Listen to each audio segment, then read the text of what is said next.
Yes, yes, yes, yes, yes, yes. Let's turn this down.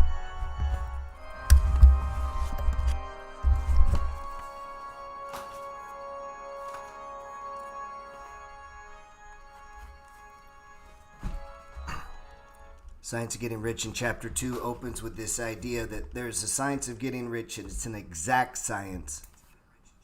Like, let me turn this down. Hearing an echo. Like algebra or arithmetic, there are certain laws that govern the process of acquiring riches, and once these laws are learned and obeyed by any man, you could say woman. The book was written a long time ago. He or she will get rich with mathematical certainty. Now, that book is talking about certainty, right? That's what it said. The problem with the stock market, let's move this, it's not as so certain, you know? There's a lot of unknowns. Every day, something new is going to happen. There's a new problem. There's new, maybe a war. I don't know. There's always something. There's new information, new data, new inputs coming at you. And how they affect different people differently. Some disasters, while awful for others, could be very profitable for people who deal in disasters.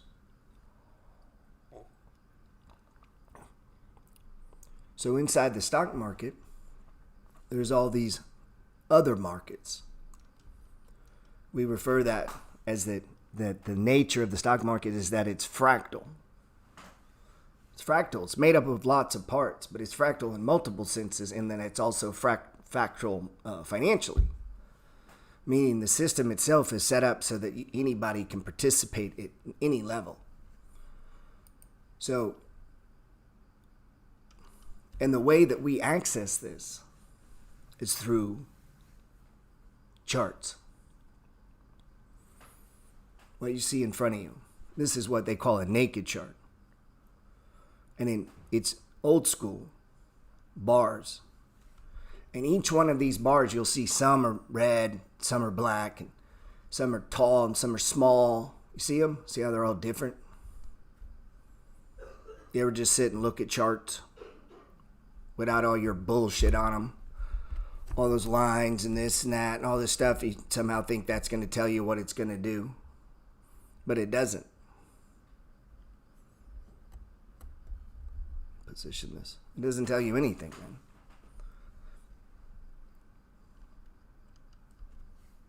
It just shows us patterns. And that's all we have, man. It's patterns. And I'm going to fast forward a little bit, but as I went through this trading journey of trying different, trading futures and commodities and this and that, trying to find my place to where what I do now. And I looked at a lot of different ways, man. And the one thing I would begin to see is what I'm going to show you here. This little, maybe you call it a blueprint, just a pattern.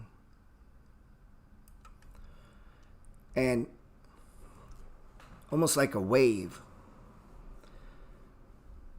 Now, none of that makes sense if something as simple as this bar doesn't make sense to you. And that gives us a lot of information, man. You see that little tick right there to the left? That little tick is where millions of people agreed at a certain time. Bam, when it opened, that right there, everyone paid that price. That was the price for it. End of the day, you see this little tick on the right. And you say, man, what about GameStop? And I'm like, man, wait, before you get to GameStop, before you look at, whatever you're looking at, look at this. That one single day, it opened, it went up, and it closed. And inside of that right there, there's a story That's fear and greed. That's what moves these markets. I know a lot of people think they're smart. And they're like, oh, well, based on this economic indicator and this report, and this has never actually failed. And did you know in China there were more adults that bought diapers than babies? And that indicator's never failed to call a market crash. Like, there's people who do that. They sit around and think because they're smart or they can read a book, they can put some shit together that somehow that could tell you the future. And maybe not. I mean, but this is how it would play out, man. I would see price move in these patterns, these little bars, and they would go for weeks. And I want you to look how long that is. If each one of these is one day, let's close this down and be like, what's the ticker? Right now there's somebody going, what's the ticker? It doesn't fucking matter, man. They're all the same. You know, the market can only do three things. Go down. So on Monday, it can do this. Down, up, or sideways. Is the only two things, everything that's traded, Shiba, Bitcoin, Coca-Cola, IBM, right? The real estate REIT, corn, everything that trades on planet Earth, when it opens on Monday, either goes up, down, or sideways, right? So think of the simplicity of that. And that picture is drawn for us with a little tick on a chart. Now, some people, here's the fractal nature of the stock market.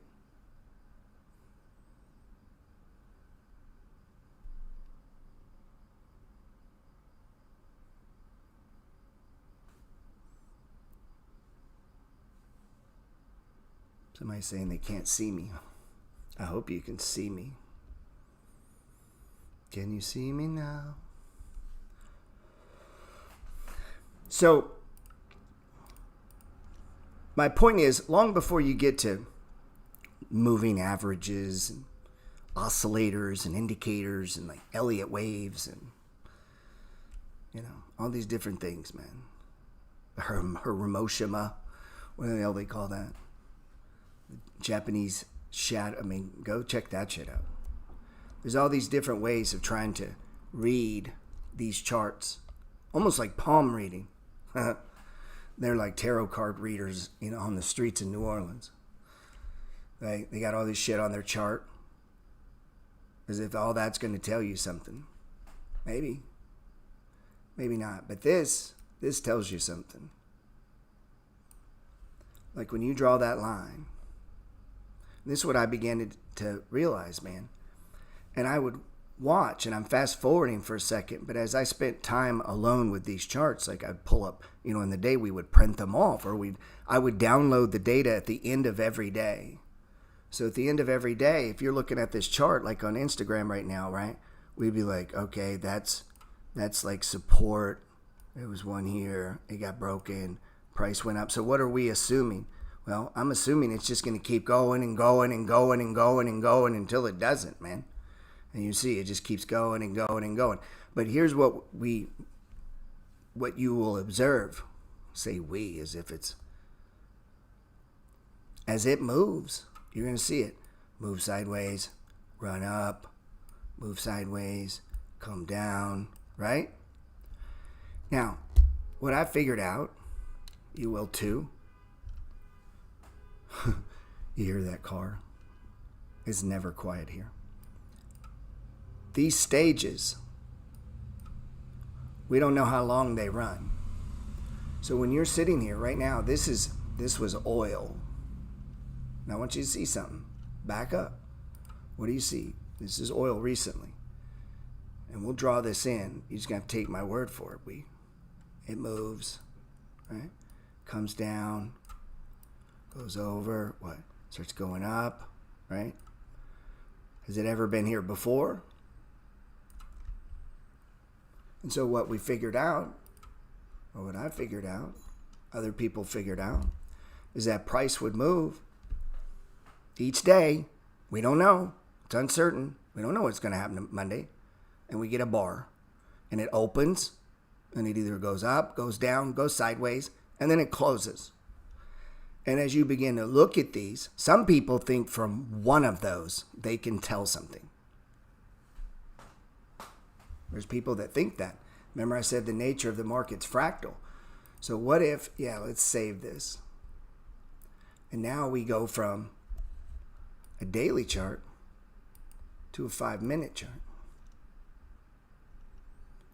And we think, man, do you see price moving? Look, it's 5-minute, right? So every day, price opens, it can go up, down, or sideways. Down, a little sideways, down, down, down, down. What does that mean? Well, you're in a downtrend. And when's it going to do it? It's going to keep doing it until it stops doing it, right? So it's going to go down, and at one point, you're going to hit a day that's your absolute lowest. And so as we're watching the chart, so every day, it goes up. The opposite is the same, meaning, what am I doing? I'm looking for the top, drawing the top. Is that the top? Well, yeah, here. It is here, right? Right here, that was the top. And then what? No, not anymore. Another top. What do we assume? It's going to keep going up. Till what? Till it doesn't. And then what? It'll go sideways. And then what? It'll go down. And that pattern, that's a 5-minute chart of a random, I just grabbed oil, man. I'm just grabbing randomly something, okay? It's no notes. I'm just going here. Let me see Netflix 5-minute chart, please. What do you see? This fractal pattern of price moving sideways. Now, we could get technical with that. And you say, but what about Bitcoin? I don't know. Let's randomly pull up Bitcoin.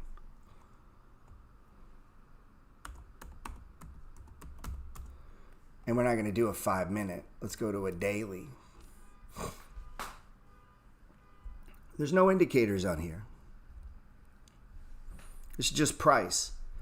Now, if it makes you feel better, we could put them on here. Let's put them on. Let's put all the indicators on. We can read our tarot cards. Let's put them on.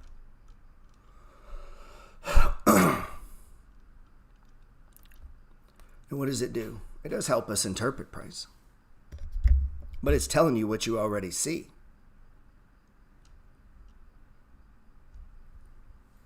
Where's the bottom of this recent sell-off in Bitcoin? Now catch this. I'm going to zoom in. Instagram people tend to be slower, so I'm going to zoom in so they can see it. Look, sir, lady, look. If you don't get anything out of life today, if you get this, it'll help you. Where's the low of Bitcoin on this sell-off? Right there. Is it not? So how many days we went sideways and what happened? Broke it. Now I assume it's going to keep going down until it doesn't. Now here's what I've discovered over the years. A lot of times where it doesn't, in other words, where it stops going down or up. Remember, it can only do 3 things, down, up, or sideways. But what I figured is at times it trends, it runs, it breaks and goes. And guess what? It's just going to keep going until enough fear sets in that it stops. And then the buying pressure stops. It starts to go sideways and then it turns. And you'll see it, man.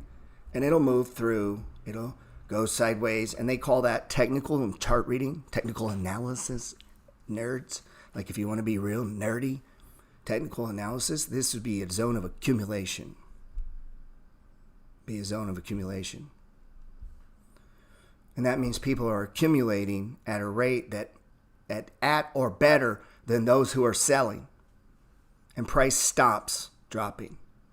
When people start to accumulate more, and it's not even more, but are willing to pay more, you'll see price turn and go up. It's as simple as that.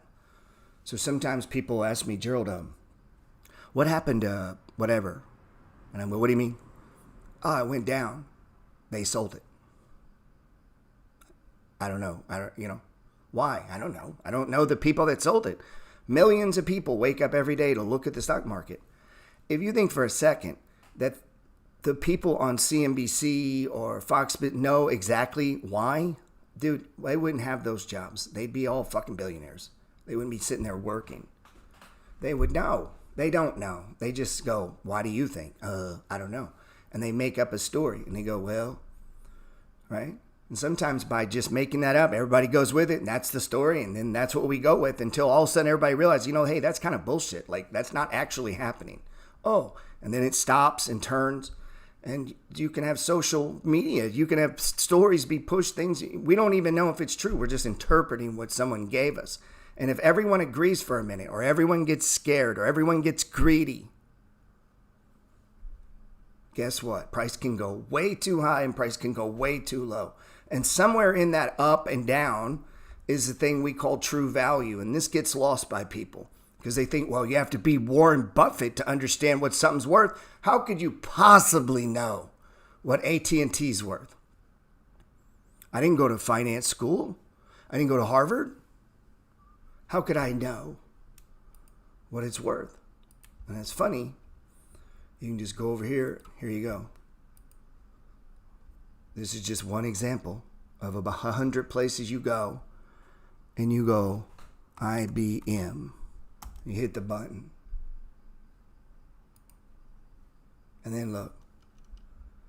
Has an 8 out of 10 rating. And you say, well, what does that mean? Read it. It tells you what the ratings mean. And so really smart people who went to college and got master's degrees and shit sit around reading cash flow statements and balance sheets and books and studying and listening to conference calls. You probably never listened to a conference call in your life. They listen to them. And look physically at the sales numbers and all that stuff posted. Visit the place, call it up, go there. And then they put together a system of trying to how to describe what they think it's worth. Now, here's the thing. That's on books. That's if you were going to buy it. Meaning, if they sold you this business for anything less than that, they're being stupid. They're selling it undervalued. That's what they're saying. That's all that means. So as investors, as traders, what are we looking for? Arbitrages. I'm looking for shit below this. That's what I'm looking for. Does that mean stuff above this? That mean, well, they could trade at a premium. Some stocks do, right? And then that's a whole nother thing you can spin and learn. When the market is at a certain mindset, it will trade things at a premium, but not all the time. Now, that gets more difficult when we get into the land of Bitcoin. How do you value it? There's no sales. There's no earnings. There's no buildings. There's no real estate. There's no holdings. There's no nothing. There's nothing. It's just we, the people, have agreed that this has a value. Right? So there's a lot more to stock trading than these charts. There's a lot more to stock trading than balance sheets and cash flow statements. Because there's intrinsic things inside of the stock market you can't explain with those. So if you could just read and know, that's why there's very few Warren Buffetts. Because most of us can't sit around reading 6-8 hours a day looking for arbitrages. He will read weeks, months on end looking for shit. We buy stocks because we saw a post on Reddit. That's a different human being, man. Maybe you're not that human being. So to make up for that lack that you have in you, and I do too, by the way, I can come over here and put in the tea. What happens? Oh, it's got a rating at 10, $29. That's 12% upside. Well, where's it at now? And I could come over here, type it in. Now, what happens when you combine what I just took you through right there? The mystery of stock value. People act like, well, how could you ever know? Put it in and hit the button? And you say, that's not possible. Yeah. Watch this one. This is just one of the latest ones to prove my theory. What is the value of taco? Remember, I've been position trading taco for about 2 years. We first started trading it at like $4, and then we bought some higher. It came back on us. But the game that I was playing is for this, $12.34. You say, how could you have known that? I came over here and I typed in taco. And they said $12. This thing will get off my screen. I'm telling you, that's what I did. And they said $12. Okay. So now what do? I put it on my, remember, the money flow, right?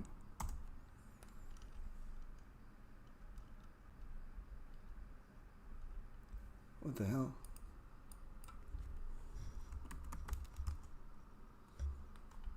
Oh, I'm tripping.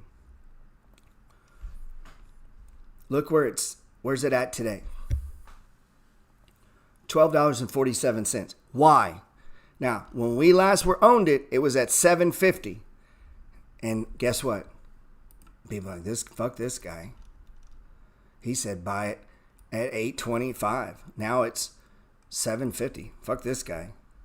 That sucks. It doesn't work.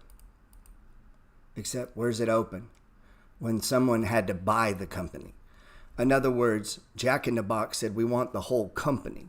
And they said, cool, it's worth $12.30 or 52 cents. And you say, Gerald, how could you have known that's the value? I went over here and I typed it in. And I've been trading on that number this whole time. Now, remember stamps, same thing. But the goal isn't to get taken. My point to this is that is the true value. That is not necessarily what the people in the world are going to trade it for. Meaning they may decide, yeah, maybe it's worth that, but I'm not paying that. And what happens? Price starts to drift down. Yeah, maybe Bitcoin's worth 100,000, but I'm not paying 4160. Shit, it's got to go lower before I buy it. What does that mean? Well, there's nobody to buy. And if there's nobody to buy, you can't go sideways. If enough people are like, fuck this, I'm going to wait till it's 30. And there is no demand. And a few people more, all it takes is a few people start to sell where there is no demand. It ticks down. Simple as that. And they say, but why did this stock drop? They sold it and nobody bought it. So if you list your house for 120 and there's no buyers, what do? At some point you're going to go, well, let's put it at 115. Tick. The thing about the stock market, it does that every second. And that's the lure of it. Every second. So that when you decide, I don't feel like it today, watch, Bitcoin just keeps ticking. It's ticking right now. Ticks 24 hours a day, 7 days a week. It doesn't give a fuck what you think or what you're doing.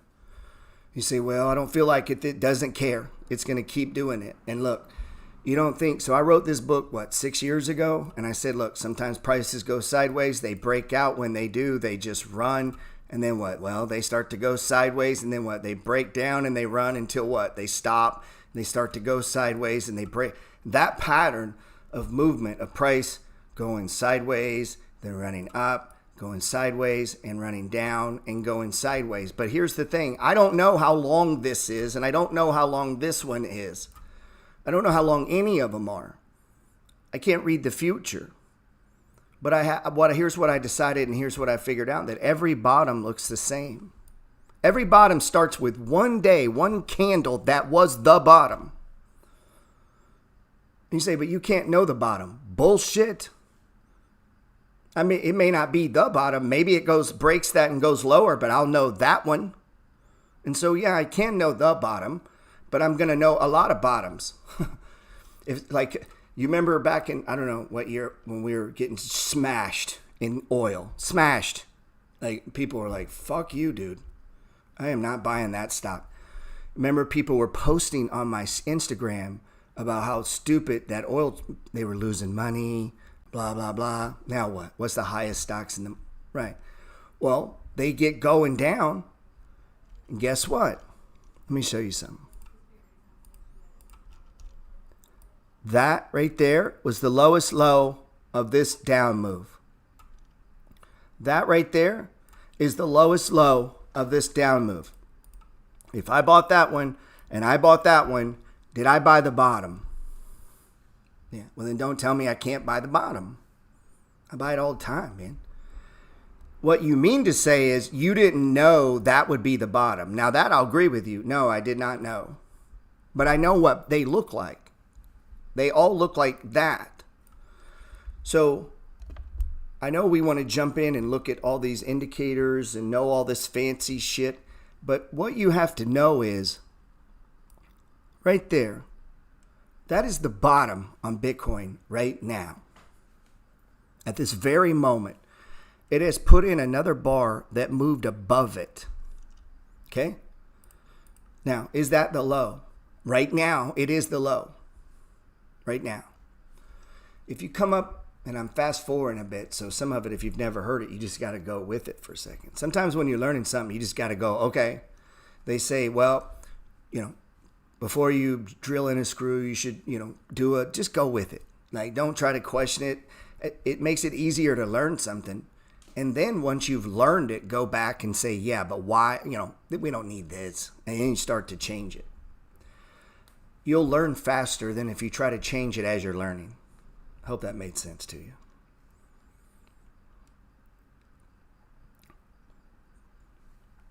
Whenever I look at a chart, one, if you said to me, Gerald, what about, and I get this a lot, XYZ stock.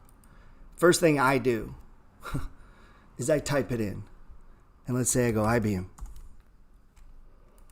They say it's worth $158. All right. Now, remember, Taco, I told you was worth what? $12.30.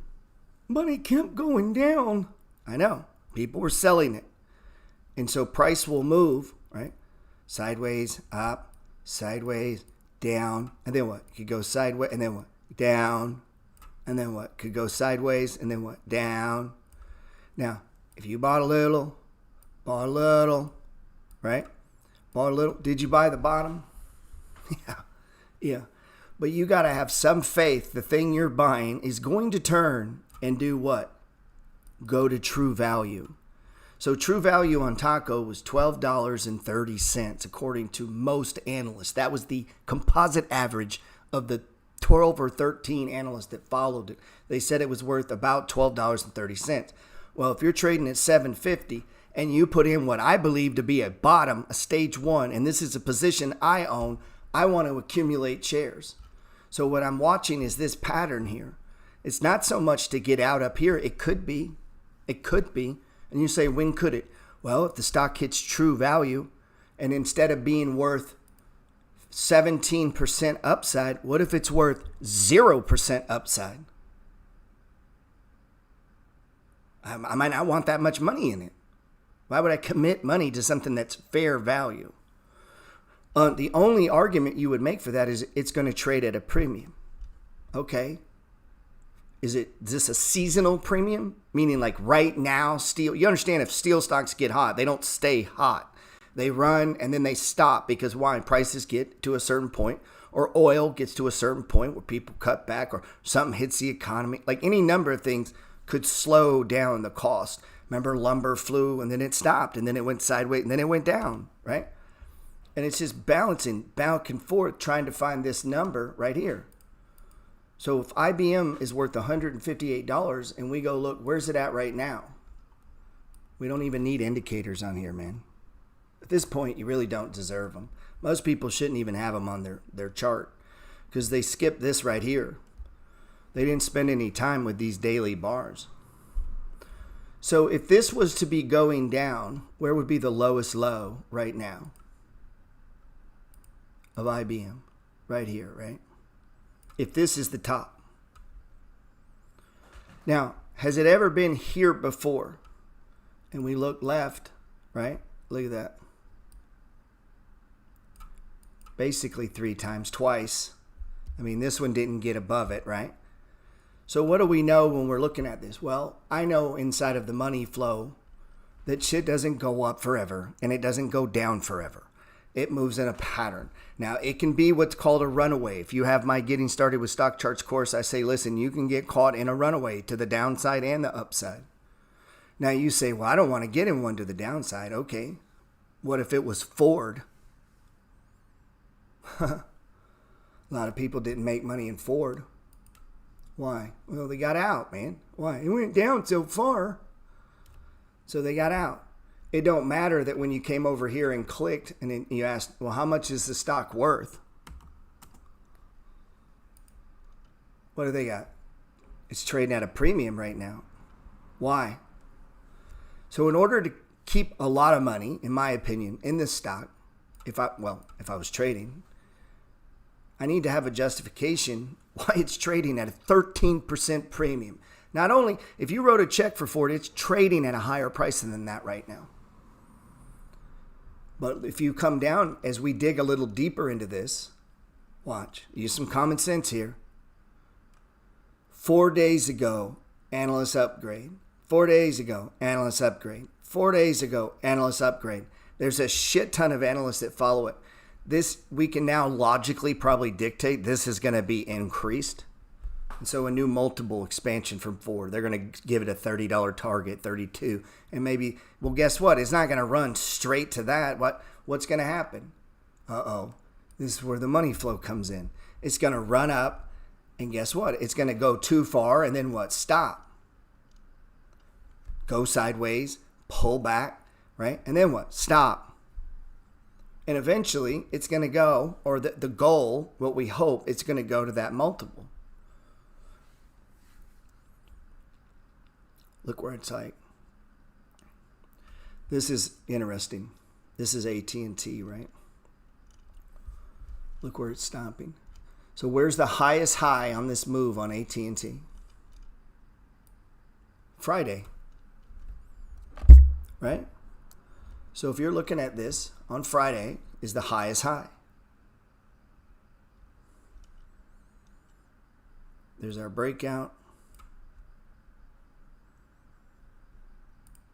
And once it breaks, what do we assume? It's just going up. Where's it going to go? Where it was before. Where was that? Right there. Oh, man. Now, does it keep going? I don't know. We ain't even got into this indicator, RSI.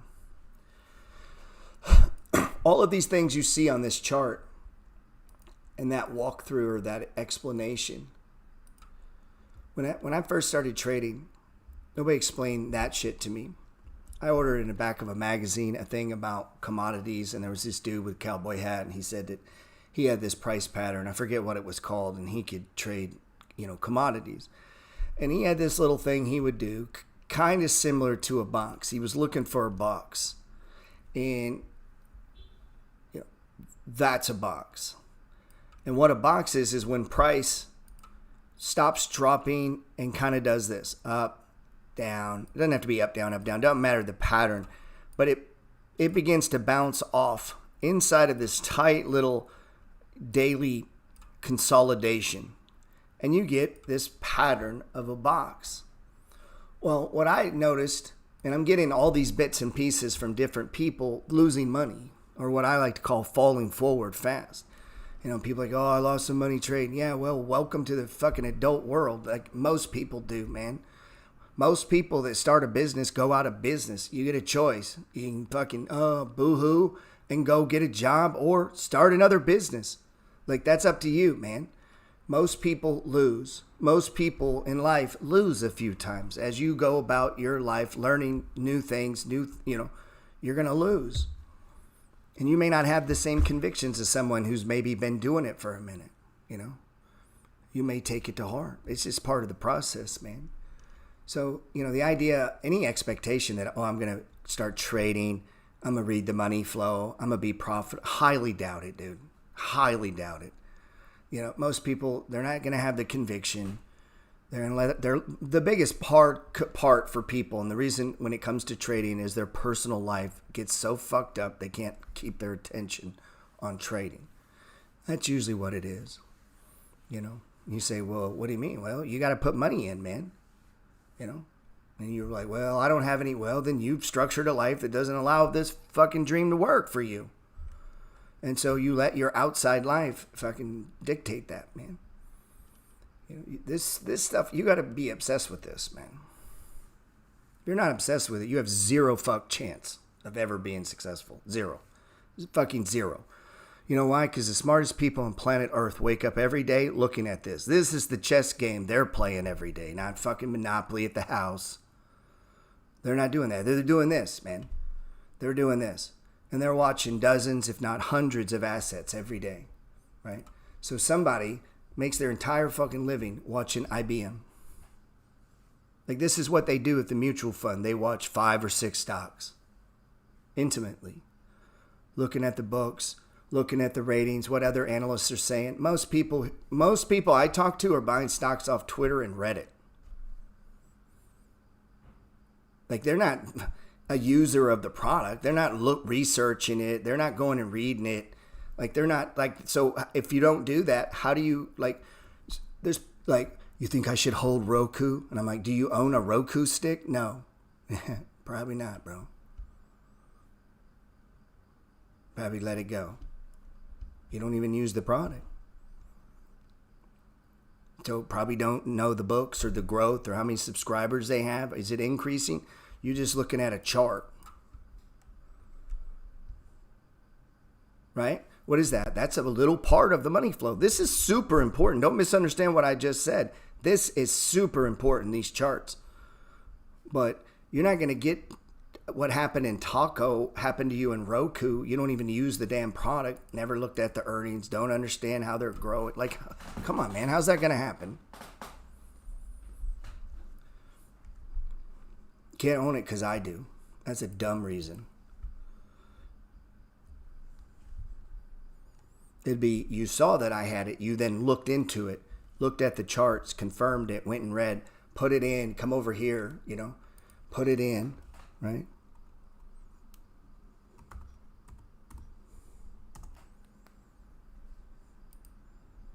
What do they say? 350. Now, are there any fundamental things in the economy right now that are working against stocks like Roku? Yeah. Right? What do we do now? Why? Why is that happening? Why are growth stocks going down? Go read that. Go try to understand that. Is it forever? No. It takes time. The market's got to digest the changes in the stock market. Fear and greed.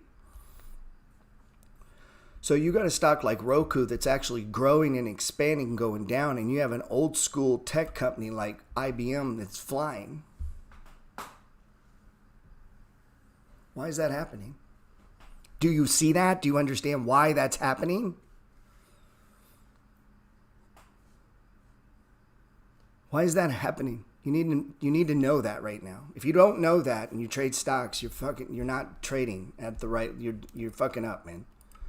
You need to know why that's happening. So the question should, well, I own Zynga now. It's going down. Well, why? Why is it going down? Why are all these stocks going down? These type of stocks. Why have they been going down? Why were oil stocks going down? Why were they going down? So if you understand why, and yet long term it looks good. So let's look on Zynga. Now, the reason I'm bringing this up is that it gives you a different way to apply the money flow. A lot of ways to apply the money flow. It's fractal. You could go to a 5-minute chart. Just trade breakouts. Get in, get out. So we're looking at Zynga. Virtually every analyst out there thinks this thing is like super undervalued. It's worth $10, 77% upside. Maybe they're a little wrong. Reiterated 27 days ago, last month. So if you come over here and you look, like these guys, this guy's no dummy, dude. He's probably smarter than you. Probably got a finance degree from fucking Princeton or some bullshit. That's all he does. Look at books. Look at these things. Now, everyone I meet thinks they know more than these guys. I don't know how that's possible, but they do. Now, what I can glimmer is the charts. And what I can do from the charts is, you said, well, you can't buy bottoms. No, but I know I can buy every bottom. Meaning I know what bottoms look like, right? Remember we were talking about the box thing, right? Well, that bottom starts to form a box. And one day is the low of the low. Now, if I can count to 4 and I can find the low, I can begin to catch the box as it's forming, right? And if I come up here to the money flow and price has sold off and has come off a stage 4 decline, how many days? I don't know. down, down, down, down, down, down. And then all of a sudden it stops and starts to go sideways. Well, when it stops in this apex corner here between what we would call a 4 and a stage 1. Stage 1 is price stops dropping, starts to go sideways. We have to have a way of defining that. That's not one fucking day. That's a box being built. Price stops dropping. One day is not price stop dropping. So when they say don't buy a falling knife, what they're saying is that day goes down, down. Don't buy. It's going down. Down. Don't buy. Down. Don't buy. Down, down, down. Now what? Starts to go sideways. And I mean, you're watching every single bar, every single day, on every single stock. That's where we lose most people. Gets stressful. Was that a box? Well, where's our bottom? There. Right there, there. That's only 2-3 days, so that's not a box. Down, down, down. Where's the bottom? Right there, right? So we can draw it. We can mark it, pivot it, boom, bottom. Now what am I looking for? A box.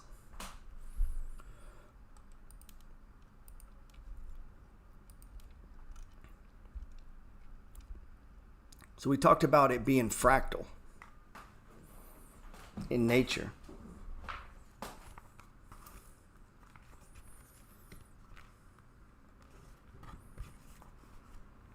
There's science of getting rich, and it's an exact science like algebra or arithmetic. There are certain laws that govern the process of acquiring riches, and once those laws are learned and obeyed by any man or woman, he or she will get rich with mathematical certainty.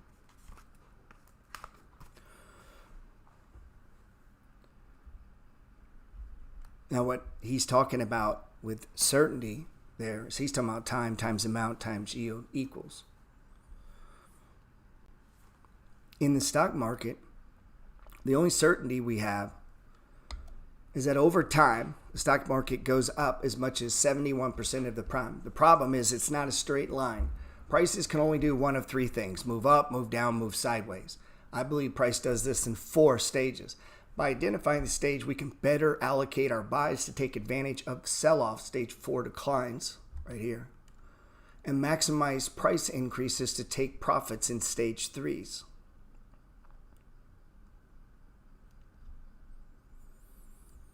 Now here's where we have trouble. But Gerald, it doesn't happen in the time frame that I want it to. I know. Unfortunately, outside things happen. Viruses, wars, Federal Reserve, bombs, terrorists, shortages, Chinese, Russians, interest rates. That's just the shit happening right now. In the past, it's embargoes, fucking with Iran, right? Suez Canal. Oh, wait, technology changes. Oh, wait, all this money runs into tech stocks, and then it all comes out and it crashes, which causes a cascading effect through all asset classes all over the world. And when you look back in history, it looks, oh, it was so obvious. And people say, oh, I wouldn't have sold, man. I would have been buying. Really? Would you? Because if you're fucking squeamish now, then guess what you'd have been in the past?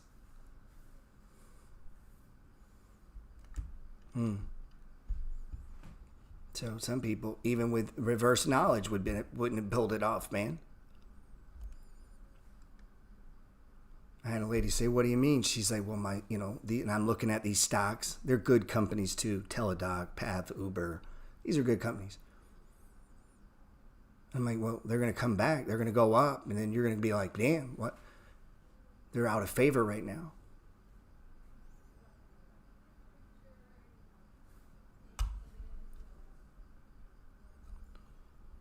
Look at Ford.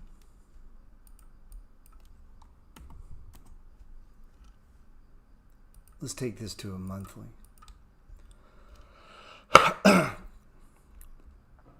Where's the best time to buy Ford?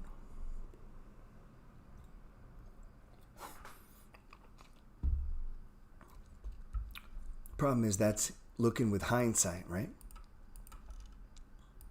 That's the lowest low, and that's the highest high. So that's 1 month, 2 months, 3 months straight down from $10 to $4.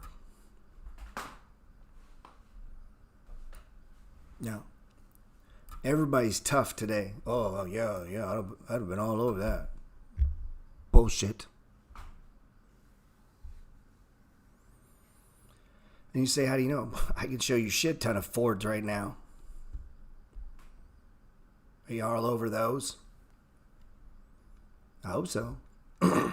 Should be. I mean, like, you have to give an account. You're looking at the fucking chart right now. I'm showing you. I can go through one after another if you'd like. That's Ford at $4. Did you buy it? Were you trading in 2020? Why not? Why didn't you buy that? Was that not undervalued? You didn't know about that? You didn't know it went to 4? Well, why? A lot of people sold it. Why? Because it went down. They got out. I mean, everybody in here was trading then, so I don't know, man. I don't know what's up. I'll show you, I mean, one that I've missed right in front of me in my own book, man. IBM. We talked about this in our Discord group. This is a Dog of the Dow. I have an entire fucking chapter written on this in my book. Spent hundreds of hours researching, looking at these. I've been trading it for 15 years. The Dogs of the Dow. This is a no-brainer, man. So whenever people are like, hey, if you had $10,000, what would you do right now? I'm like, I don't know. Read the book that I gave you. It shows you right there. Chapter 10 tells you exactly what I would do with it. But people don't read, man.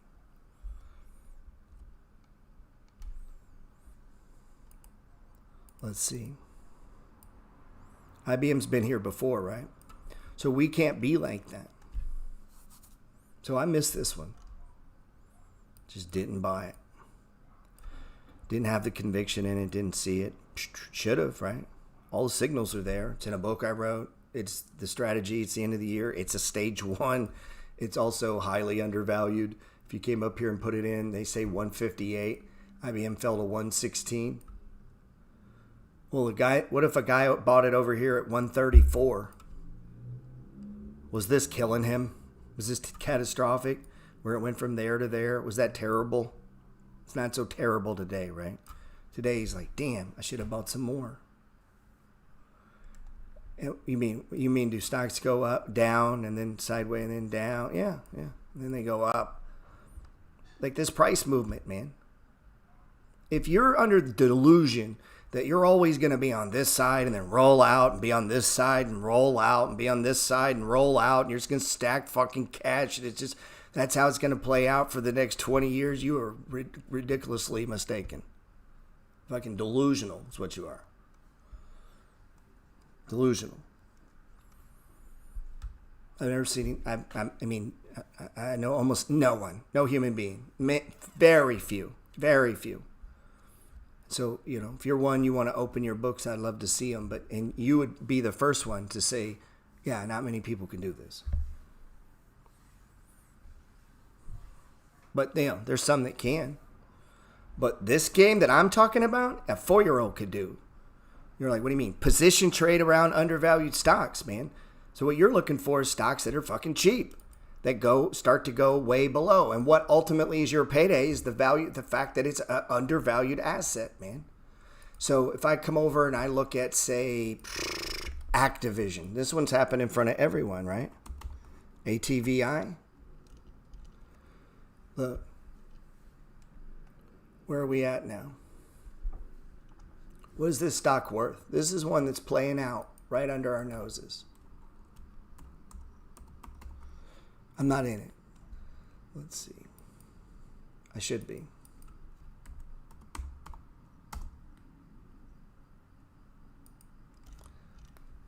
Why is this fucking not coming up?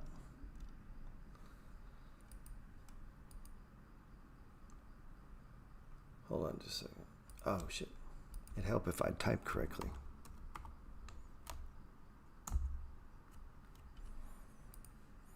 All right. $88. 37% upside. Activision Blizzard make video games, right? You probably play some. Why is it trading so cheap? Well, one, it's a growth stock, right? Two, those stocks don't perform well under interest rate problems. And I think most of that's been baked in. What else? Had some CEO problems, right? What else? Now watch. You're seeing it. We can back it up too. You know. Could we have found the low of this sell-off? Yeah, right there, right? That day right there. Price got above the 5. We have our box. Then what? Starts to move. There's your breakout. Where's the previous high? Right over in here. We haven't hit that yet. Close though. Tag the RSI. So if a guy was short-term trading, this is the setup you're looking for. And then you got to get in and get out. Money flows fractal. Meaning you could be trading just this side of it. I don't do that. That's it. You could buy or just buy the breakout. You want to get out at stage 3. Bam, bam, bam. In, out. Starts to roll over. Here, you're out of the final position. So if this starts rolling over, if you're swing trading, this breaks, you get out. You go, well, I don't want to get stopped out. Then you're not fucking swing trading. You're doing something else. So if that breaks, I got to get out. If I'm position trading, what am I playing for? $88. That's a different trade than the guy moving in and out, right? All still, the money flow, all still price moving sideways, going up, got the wrong thing on there. How do we want to play it?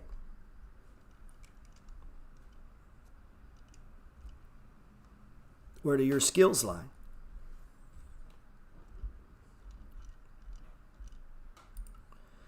This here, that's a big brutal stage 4 decline, right? So if you own some over here, right? Let's say you started playing it here. This starts to break. Are we buying any more? Nah. Maybe I would have here. Comes down for sure here. Now we're running, right? What if this holds? Makes another run. My point is this here is playing out. Every day we get one bar. And it's building out these patterns. Price moving up. And it's going through this flow. Stage 1, stage 2, stage 3, stage 4, stage 1. Working its way, ultimately, we hope, to this.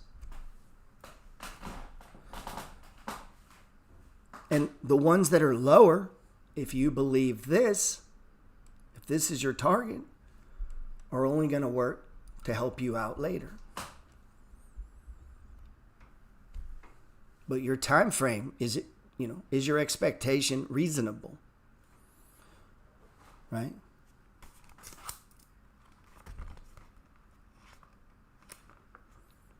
Thought is the only power which can produce tangible riches from formless substance. The stuff from which all things are made is the substance which thinks, and a thought of form in this substance produces the form.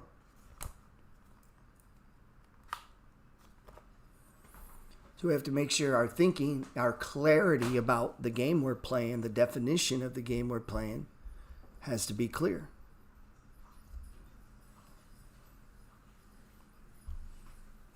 What is your commitment level to that?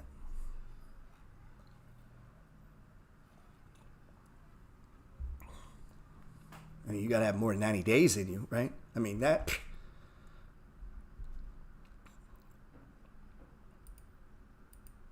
I get that. People are like, oh, I'm going to join you for a quarter, man. I'm like, man, you know what that is? That's not even a fucking half a state. It doesn't even cover the left side of this chart. A quarter.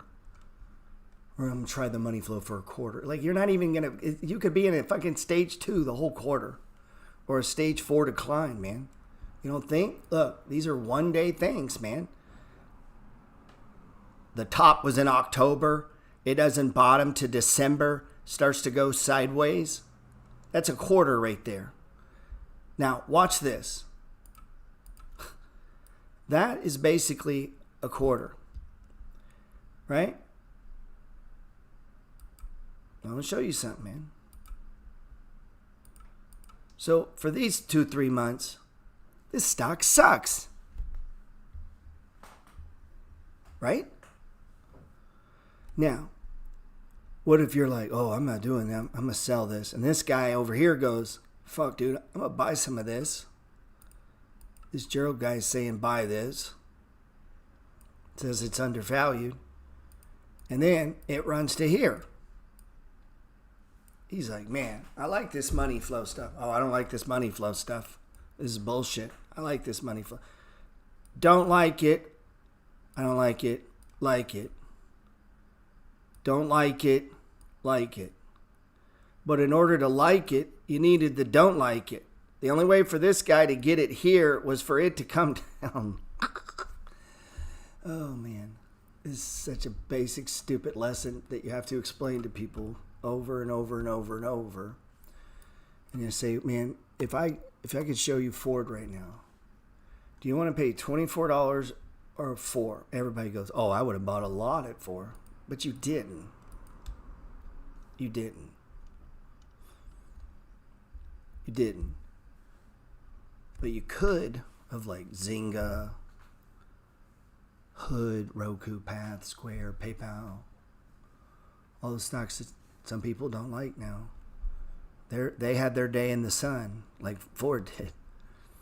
You know, got blasted. Do they all do this? No. No. They don't all do it. Look at Campbell's. Taking it a while to get going.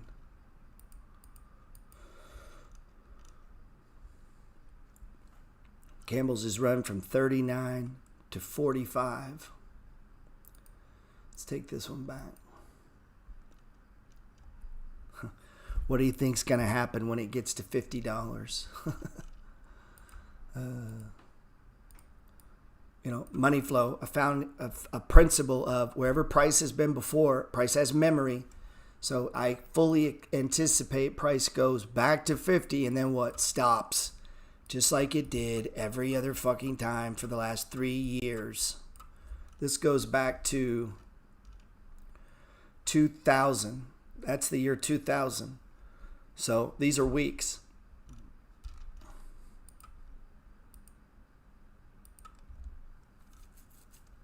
Right? So what is that? That's January of 2000. It was $48. Today it's what? $45. It's actually below where it was 2 years ago. What do they think it's worth?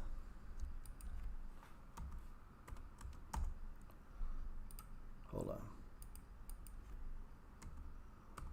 on. What's Campbell's worth? Uh-oh.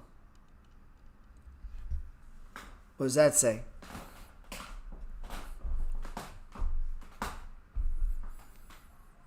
Fair value, right? Is that fair value or not fair value? They say the company's worth 45.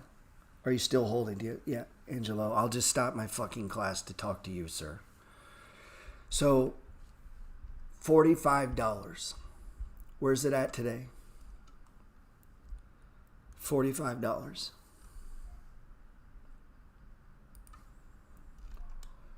All right. And I'm holding about $10,000 of this.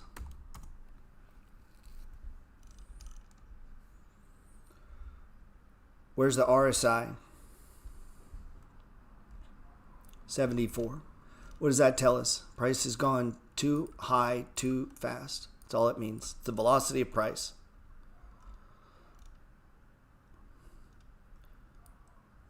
Boom. Now, we're off of price on the daily. We can back it up a little, but it's up in here. Remember we said 50-something dollars. So the charts show us there's another $5-6 to the upside. True value says what? True value says that it's fair value right now.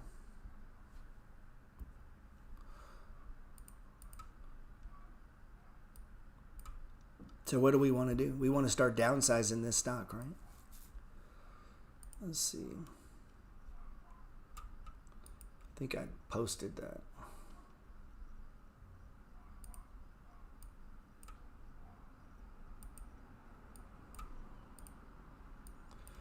So, 1.7, trimming CPB. Trimming it. Now, here's the kicker. I'm only up 6%. I'm only up 6%, man. But where's it at on the money flow? Probably a stage 3. We know the apex between 2 and 3, much like the apex between 1 and 4, right, is what? An extreme RSI reading. It breaks into the 70 plus or the negative 30. And that's determined on a chart. See, on here I don't have them, right? You really don't deserve these, but we're going to go to them anyway. There it is. So the relative strength index is just that. It's to help you gauge, we want to sell into strength. You want to buy weakness. People get this the other way around. So if they're chasing money, they'll chase into this run up, right? Buy Shiba at the top, buy coin, all these things at the top. What the chart allows you to do is look at it and say, logically, is this a good place to buy? Do I want to buy Bitcoin when it's ripping and the RSI is on 70, where it begins to tell me mathematically, based on history, this is where it tends to turn? And we know what it looks like when it begins to turn is it sets up this little formula. Price stops rising, so we can find the highest high by drawing a little fucking circle on the chart and then wait and see, does it go right or does it go up? If it goes up, you draw another circle. And so as you follow Bitcoin, you would watch this every day. You just look at it. Now, it's still a stage 4 decline. I'm taking a shot that was the bottom. Now, if you've ever heard me talk about this, you can borrow if it's ever stopped here before. I mean, if you got a solid place where it's stopped here before, you borrow and add you a day or two over here. If you don't have that, you assume it's going down. Right? Why? Well, one of the rules of the money flow is price has memory. Wherever it's been before, it tends to stop there on the way up and on the way down. Doesn't stop forever. Might just stop for a minute. And that's how you get these little, where we can draw these things. These little, look, notice this, stopped, right? Stopped. And now what? You can draw them, right? And they always make little boxes, right? And as we step back and we look and we're watching the big picture, and I'm like, all right, we're going down. Well, as it goes down, this can get clouded, or what I call gray areas, where a 2 is inside a 1. It's still a 1, but it's breaking. So as it does this and starts to go sideways, those moving averages compress. And this indicator is called what? Where's it at? Down here. So hence this name. This right here is the MACD.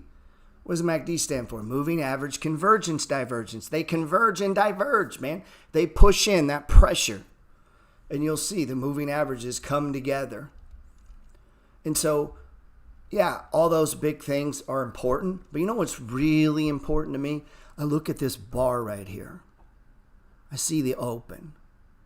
And it goes up. And then I see the close. And the only thing I give a shit about is that bar right there. Doesn't matter where I bought it. A lot of people put importance on that. Nobody gives a fuck where you bought something. It doesn't matter. That has nothing to do with value. That's just where you click the button. That day doesn't mean anything to anyone but you. You understand that, right? And so if you let that weigh into your decision, like, oh, well, I bought, nobody cares.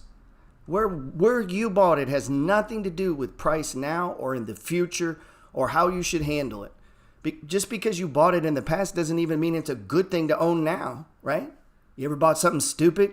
Like a lot of people do. Well, you have to come up with some kind of rule that makes that. And it's not price going down. That's not a reason. That's not a reason not to own something. Most of the time, that's a reason to buy more of it, man. Let me say that again for the slow kids in the very back. Listen, You want to buy things when they're intrinsically cheap, not sell them. And then you want to sell them when they're intrinsically overvalued, not buy them. Now, what it means to chase money or chasing stock is people doing the opposite on that. And the reason they do the opposite on that because, well, it's very hard to hold Ford at $4. It's easy when you look back now. It's easy to be tough. Oh, yeah, I would have done that. But you didn't. You didn't. Right? So now you have a chance of doing that with what? I don't know, Hood. You ever heard of that business? Trading really cheap. What do we think Hood is worth right now? I had a member yesterday wanting to sell it. He's selling it. I'm not going to talk you into staying. I'm not going to call you names. All right, sell it. He said, well, I don't have the conviction you have, Gerald. Then I would sell it. We're playing different. I'm playing for this right here. Now, he says to me, and I'm not picking on you, sir. Listen, you need to hear this through. He says to me, well, where I bought it is above this. All right. What does that have to do with anything? It's worth $39. Where's it at now? 15. Wherever the fuck you bought it doesn't have anything to do with what I just said. It's at 15. It's worth 30. What did they say? 39. Now you say, well, what if that number comes down? Okay. We're not playing with one thing here. We're playing with this one. So if you said to me, should I sell something that's undervalued by half that you're buying, Gerald? Should I sell that? I don't know how I say, yes, sell that when I'm actively buying it. Like, I want to buy this because I know if someone stroked a check, if E-Trade stroked a check, if someone was to take this company, like that's probably not going to happen because it's relatively new, but it could in the future very easily be purchased.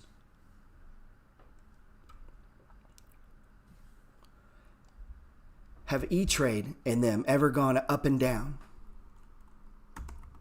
What is the ticker for E-Trade?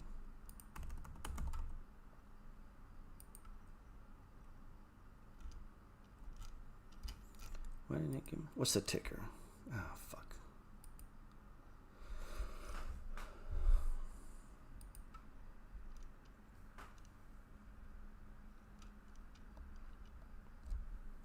Where's General Motors at?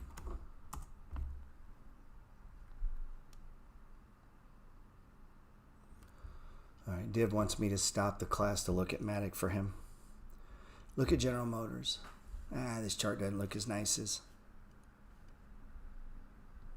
Where was the bottom of this last run? Look, man, these are really easy to find. If you get one thing out of today, get this. Tag these. Bottoms. Top. Top. Bottom. Top. Practice these. In the Getting Started with Stock Charts course, I call these structure. You might could call that one. Definitely call this one. These are the turning points of the market. Some people call them pivot points. You might count that one. You wouldn't have to.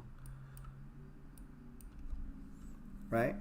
If you look at this picture, see the green line there? Up, down, up, down, up, down, up, down, up. See that? Not the straight line, but the up, down, up, down, up, down. See it? Up, down, up, down, up, down, up, down. See it? Up, down, up, down. Watch. That's these, man. Now, a couple ways we could connect these. You can connect them for channels, right? That's just going to show you the general direction. So if you're looking at the money flow, you're going to see it, go sideways and then up. And what is that? On these tops, you're just connecting the line, right? On the bottoms, you're connecting the line. And that's what you saw me doing right there. Right? You can do it on tops. Now, some of these charts will get a little wanky. Right? But not just that. Look at this. So watch. I shouldn't even be showing you this. This is like the Illuminati level.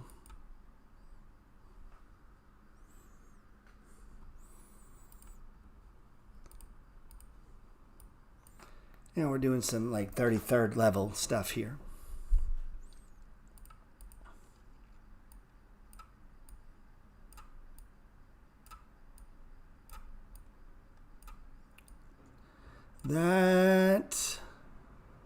This is a gray area.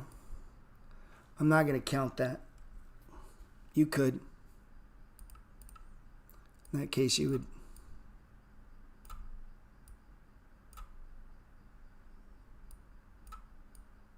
See, I missed one. All right, so you see it, right? Up, down, up, down, up, down, up, down. That's what you're seeing when you look at this.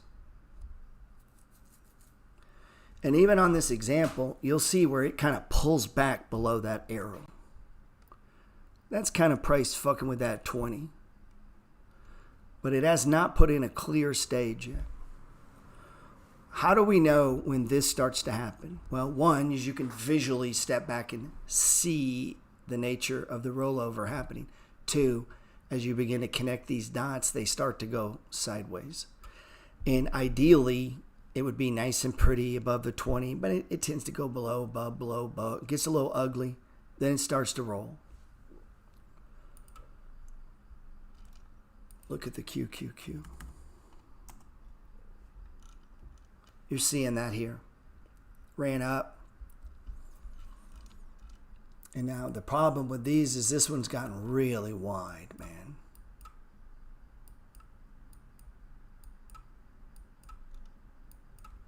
Right? Two ways to draw this again. You just draw your support, right? We forgot one here. Hold on. Right? And then all the way down here. Now, if we drew this, one way is like this. And what are you seeing?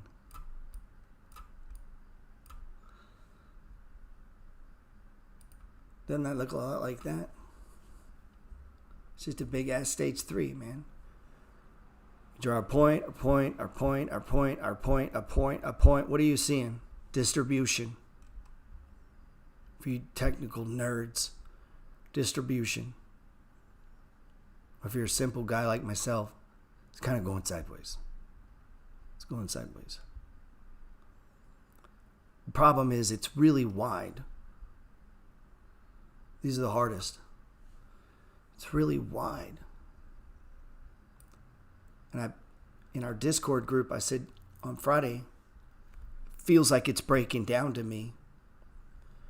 I'm about ready to call this stage 4 decline. The next level down is, I don't know, down in here, but usually the 200 will stop price first. That's another class, another section of the book. 200 is like a web. 200-day moving average is used by institutions, insurance companies, people playing big, long games. If price is above it, it tends to bounce off it. If price is below it, it tends to tag it. I've been writing an entire book on this. How price reacts to the 200. When it's trading below it, it tends to bang off it and come back down. It's trading above it, tends to bang off it and go back up. But it's like a magnet. And if there's no support between you and it you're going there. So if the Qs don't hold, you can expect about 10% more down in big cap stocks. Now, is that where you go, oh, that's so sad? No, it's just price movement, man. If you can't handle that, you need to go do something else. Seriously, go fucking do something else. The world doesn't care where you bought it or when you started in the market. So if you're brand new, you got to start one day. And that could be the start of there was somebody who invested money in the stock market on the day of the fucking crash of 1932. And that person had a choice. Stop or keep playing the game, buy undervalued stocks, trade them up to value, take your money off. So now Campbell's is hitting value. What am I doing? I'm downsizing that. I want to put that money to work in what? Shit that's undervalued. What's more undervalued than Campbell's in my buy and hold? Well, one thing is Hanes Brands. So inside of Hanes Brands, it has 40% upside. Do I want to keep a lot of money tied up in Campbell's that's trading above true value? Well, no. I want to keep a position because I actually think there's a fundamental basis for Campbell's to break through 50 and keep going. But I also realize that it's, that hasn't ever happened, so it may never happen. So I want to take some off. I want to allocate it into something that's undervalued in my portfolio, if the charts are set up for it. So I'd come over here, right? I don't want to sell all of it. I want to sell some, just a little, get me some money. Why? I can push that over here. Trading below the 200. It's 40% undervalued. It's now moving above. Kind of trading in this box here, but you get how I might use the money flow? So I want to come to this on that knowledge that I have there. Okay, I got one asset that's overvalued. I'm going to take some gains. I want to move it to one of my assets that's undervalued, but I want to do that when it's best on the money flow chart. I don't want to do that on stage 3. I want to make a habit of doing that after big sell-offs on stage 1s. Now, what if it... So here's one that I've owned for 13 years, Exxon. People move in and out of Exxon. I just accumulate shares. I just accumulate, collect dividend.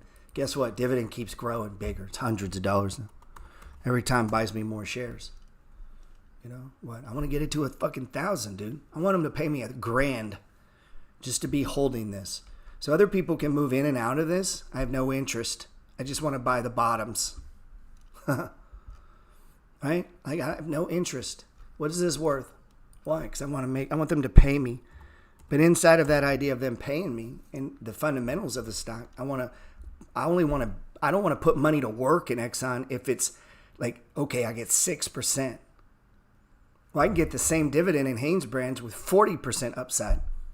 So I'm getting the same dividend, but my upside is bigger. Right?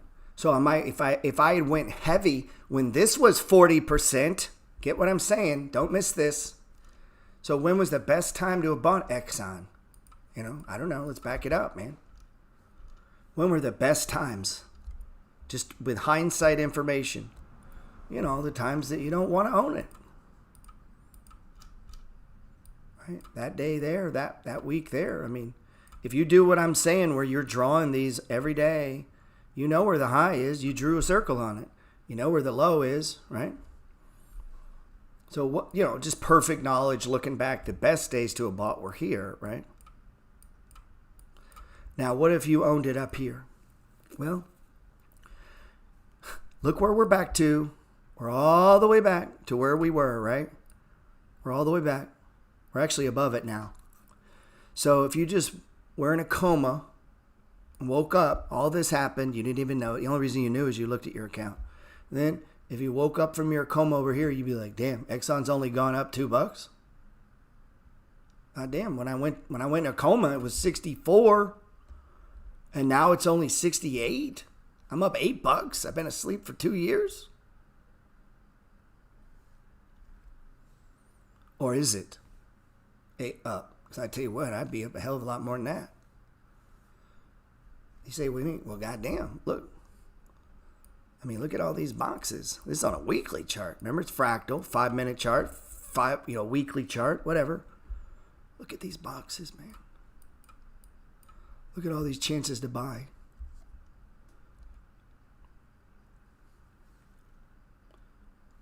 So if a guy just bought it one time over here, didn't do anything, a little while later, he's there. He ain't made much. Right? But when you're allocating new money and you look, and this thing's undervalued by 50, 60%, you have an option. You could be like, oh, well, fuck, I bought it up here. Like, you start doing that game, nobody cares. Market doesn't care. No one cares. There were people that bought it right here that doubled their money, and this guy over here didn't make shit because he just held it, and it just went up and down, up and down. And then what? He never took advantage of this little dip. So that you understand the volatility of this made you money if you just held it, right? And you allocated but if he would have bought one more share on each of these, just one, he would have more money than if he didn't, right? Now we could go chart after chart after chart after chart after chart after chart where this plays out.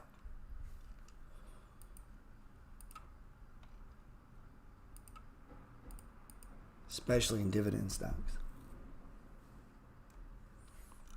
Especially in dividend stocks. Now, it's Fractal. We could drop to a 5-minute, right? And do our trading. Look at it. You see it moving, right? Isn't that beautiful? It's 5 minutes. Got a little wacky over here. See how much bigger that is? That happens on the daily too, right? Go look at the cues. So look. Got a little wacky, meaning the swings are, you see them, right? See how big they are? See how big they are? So when we're looking at a stage 3, obviously the tighter the pattern, the stage 1 or the 3, the easier it is to trade. But we can get in these gray areas where the swings are getting really big and they're inside a big box. It makes it much harder, in my opinion, to trade breakouts. Because you can no longer say, well, price above the 20. Yeah, well, bullshit. It's above the 20 and then below it and then above it and below it and above it and below it. That ain't doing you any good. Above it and below it. And you'll see that on daily charts.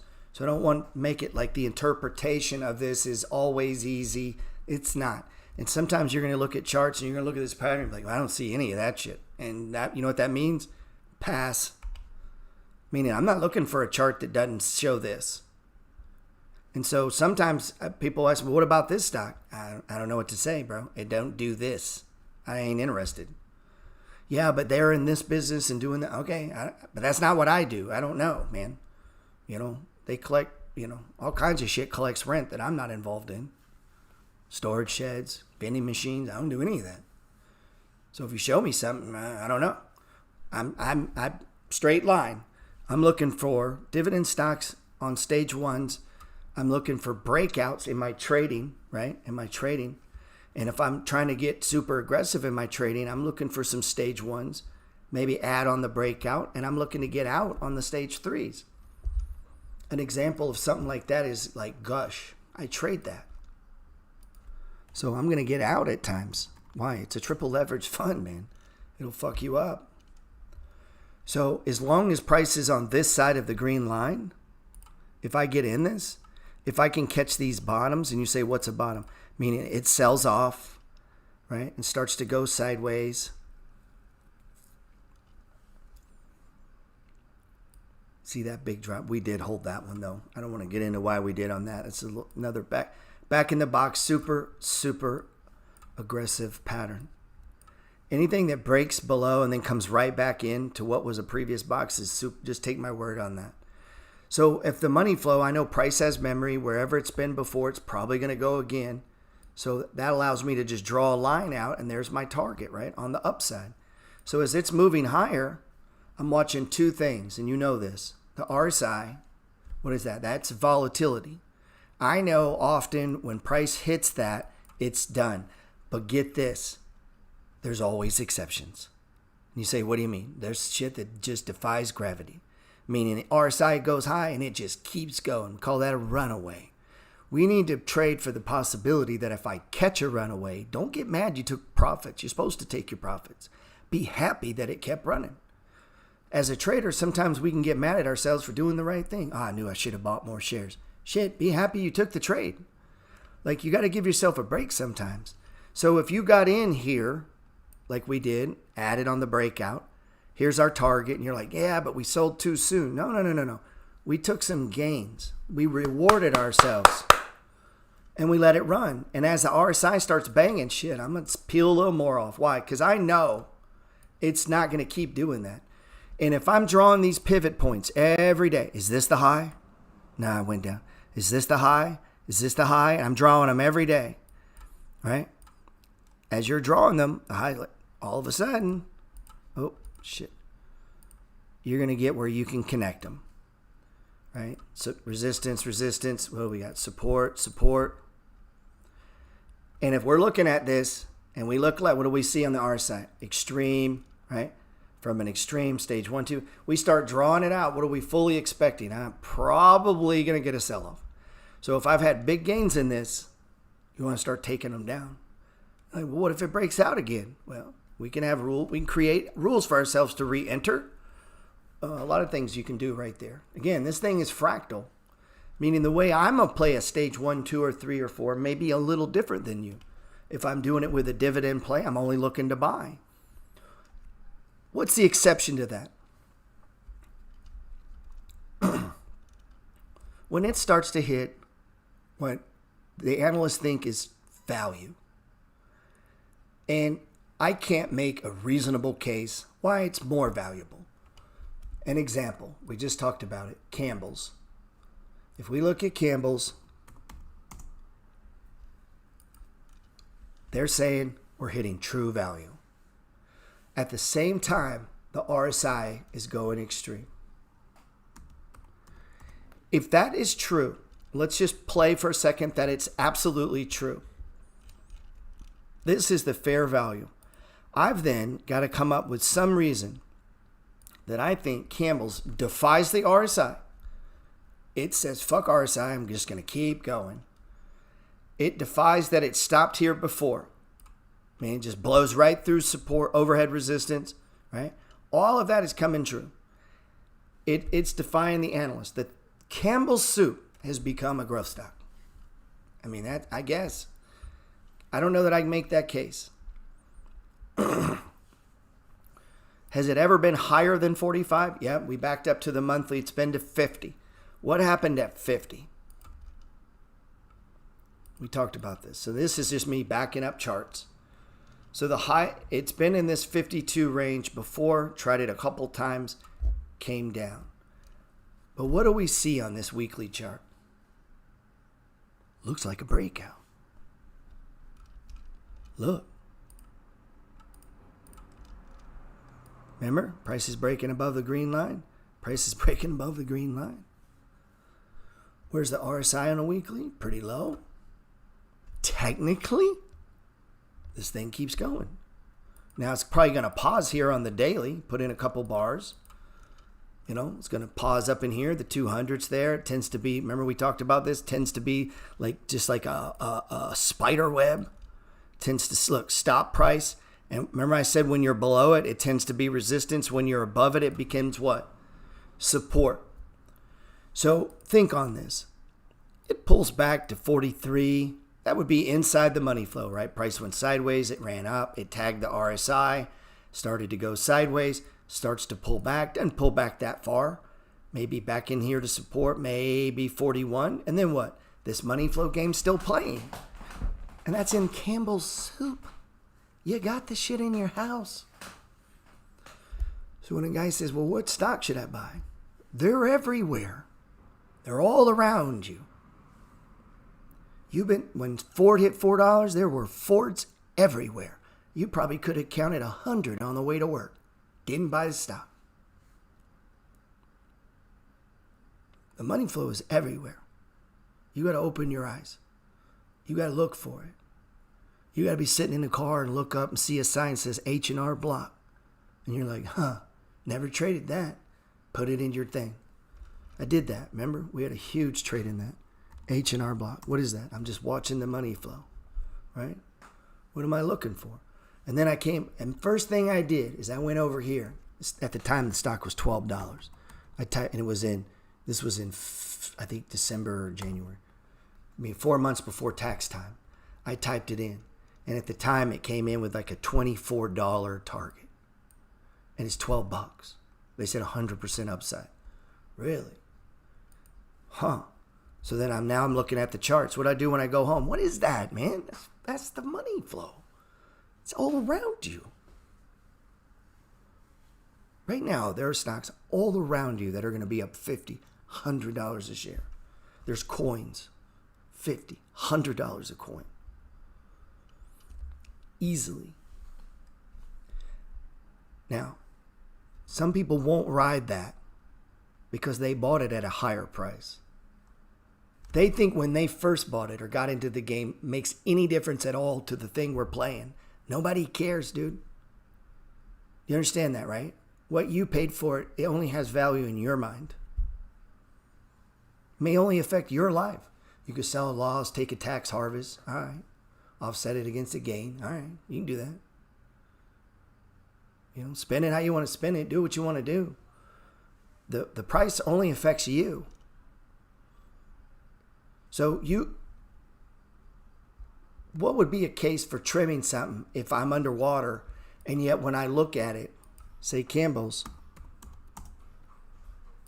as I'm looking at this is how I would analyze this. It's saying it's true value. What if I was underwater? I got to make a damn good case, and it can't be because I bought it higher. Nobody cares. I have to make a good case for why I think it's somehow going to go up, that all these smart people that went to these colleges and schools are wrong, and I'm right. I work at Walmart, but somehow I've figured out finance, and I'm right. Now, maybe you are. Maybe you are. Or what? We got to sell some, man. We got to sell some. Or we do. There is a case that it goes higher. So that's a case where the charts aren't going to help you anymore.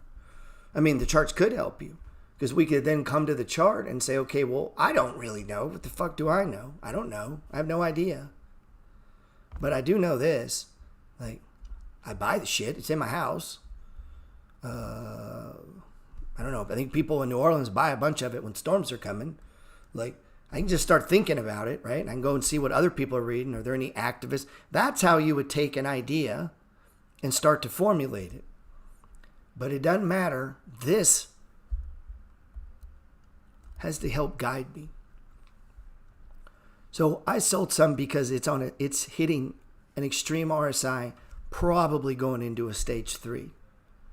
The price I paid doesn't fall into this equation. Nowhere on here does it say input your price, adjust the pattern. This is just what's playing out. And what that means, and think on this. Look at Zillow. Where's Zillow? That one's been a bitch. Look at Zillow. If you were in here and it comes to here, you might be like, fuck this stock. But is that the play? If we come over here, now that we're in it, I have to ask myself, that's what I ask myself. If I wasn't in it, would I buy it?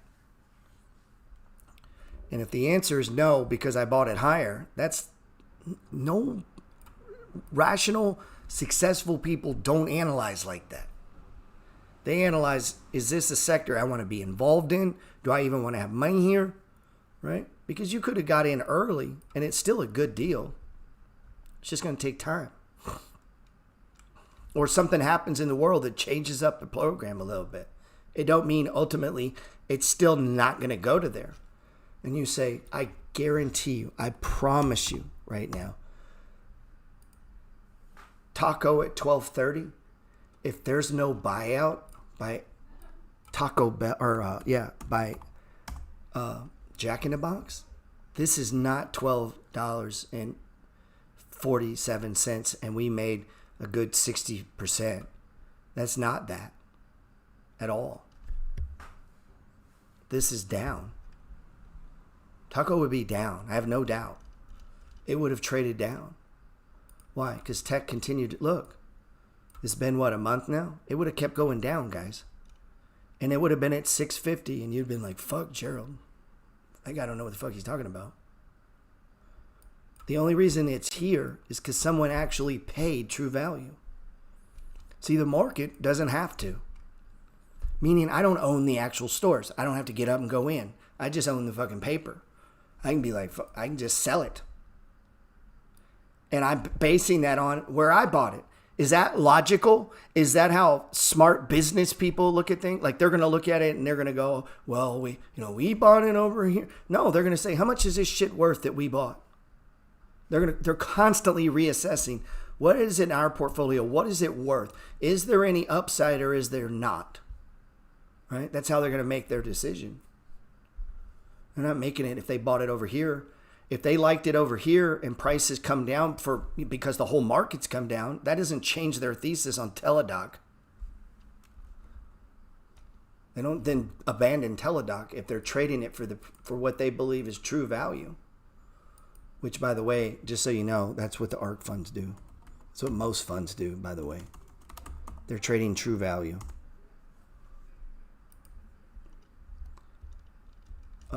What were we on there? Oh, what is Z? Let's see what Z is. Ooh, $105. Huh. Just so happens it's been there before. Could it go there again? Has it ever been to that price before? Yes. Not only could it go to that price, it could trade at a premium, right? But it's not going to do it if what? If growth stocks are out of favor.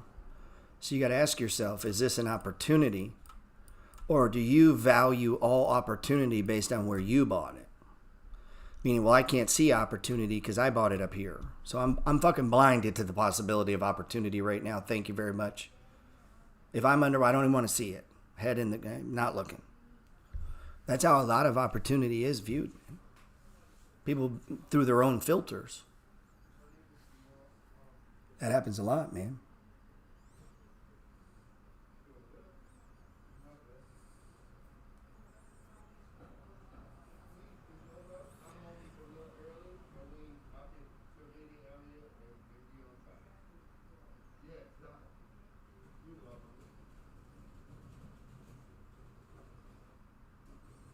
I'm just looking at this.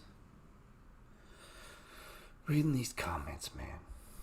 I wish I could turn them off on YouTube. I kind of need them at times, though. Oh, man, what I just told you, I dropped it right there. If you get that in your mind, all you got to take away from today, money flow takes too long. For me to teach this takes fucking days. Days and a lot of videos. I've got 2 courses on it. You could buy it and watch them. It takes days. And I think because there's so much stuff to it, a lot of people miss just the big picture. And that's what you need to get today. Of the individual bar. And if you look at this, down, down, down, down, down. Is there anything about this that says up? No. And I'll still get people bought my book who'll be like, you think I should buy right here? No. Down, down, down. Everything is down. There's not one thing that says up. That's lack of patience, right? We gotta wait. Now, over a few days, this starts to tick up. What? We can draw, and we can right now. We could say that is the absolute low of this stage 4 decline. So every day I'm drawing them, like we said over here, right? Low. That was the absolute high, right? Absolute low, and then a high. And what as we begin to draw this, remember, I said we can draw it one of 2 ways. If you start connecting them, you start building support and resistance, right? That's fine. Which that's how you create boxes. And when price is going sideways for a while, you'll see it drift above the 20, below the 20, above the 20, below the 20. And it can get caught. It can get caught and start to go sideways. There's a little box, right? Beautiful breakout. I'd call this a stage 1. I would not touch it until this histogram starts to tick the other way. So as you're looking at this histogram, what this is for us, this is allowing us, this is just momentum. Think of it like that. Where's the momentum? Well, if you're looking at here, where's the momentum? To the upside. Well, fuck, if you wait till the break, I mean, you missed a lot of the move. So what I'm looking for is when the tick just starts. What am I looking for? Well, confirmation will be when this comes, but look how much further out that is. So what I'm looking for as early as possible is this box to start forming. And then I can call that the low. It's what I was doing here on Bitcoin. So this is me watching Bitcoin every day. I don't give a fuck what anybody on YouTube says. They don't know shit. I know you guys love them. Somehow they make you feel warm and fuzzy. Not stupid for buying it. Let's see. Trust me, if you need a YouTuber to make you feel good about your Bitcoin holdings, you shouldn't own Bitcoin. Get the fuck out of here.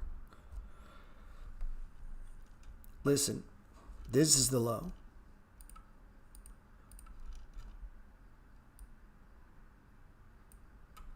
That's the low. Now, as I'm watching this every day, what am I looking for? Well, one, I'm waiting for this to go above the 5. That hasn't happened yet. But do you see what I see? So when did I think last night? Did I text last night? I text last night. I'm buying Bitcoin. The bottom is in. Do I know that? Nah. But this is what they look like. You have the lowest low candle. You get a tick on the histogram. The stochastic starts to turn. Right? And have we ever stopped here before? Oh, baby, move. Oh, man, I hope you're seeing what I'm seeing. Now, is that certainty? No. No. But that's what bottoms look like. So I want to buy all those. You say, well, what if it goes down again? Then wait. For what? This. You wait for that. You buy some more. I don't know, $50, $100.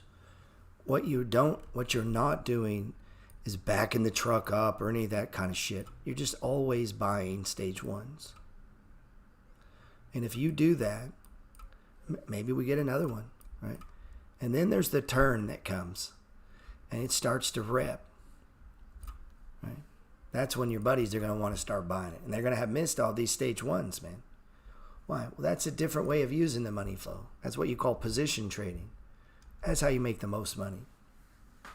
Yeah, you can get big. You can catch a big pop, do that and that. It's fine. Cool. Whatever. Let me see. Keep doing it for 5, 6, 7 fucking years. I'll be impressed. Meaning you just started. You're catching some wins. All right. Congratulations. I don't mean shit unless I can see you pound it for the next 3, 4, 5, 6, 7 years, 8 years, grinding, building up your account, and you got 200,000, 500,000, 800,000, a million. Then I'm impressed. A couple wins. Goddamn, it can only do one. You could just randomly buy call options. Some of them will go up. Just fucking throw a dart, man. They've done that with the thing. They had a monkey. He would throw darts. And the stocks that it landed on this board, that's what they bought for his portfolio. And then he just held it for 1 year, and he outperformed most hedge funds. Why? Because he didn't do anything. Why? Because most of the time stocks go up. If they're quality stocks. How do we know they're quality stocks? Well, we're going to use things like Tip Ranks and Morningstar, and my friend over at Surefire Dividend. He helps. Go back to my newsletter. He's got an algorithm for sorting and selecting stocks. Works pretty good. I use it, right? So I've subscribed to all this shit. You don't have to go subscribe to all that shit, but you can. That's what, you could join a Discord like mine. There's a lot of them. Some of you guys are in 8 of them. Don't give shit to the Discord, but just suck it out. Just use it for yourself. And you can do that, I guess. I don't know why you'd want to, but you can. Throwing out tickers. You know how many tickers get thrown my way, man? You know how many good stories get thrown my way? Not many. Most people are like, hey, look at this ticker. And I go, look, all right. It's cheap. Okay. Maybe it's supposed to be. Maybe it's a shitty company, man. What about it? Why do we think it's going up?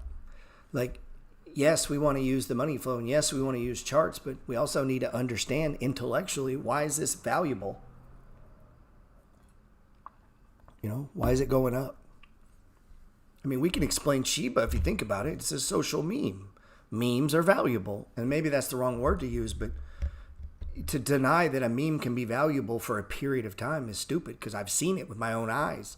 I've seen memes go from $1 to $100. Well, that's real fucking money. When you sell it for $100 and they give you money, they take it at the bank and you pay taxes on it. So it's real.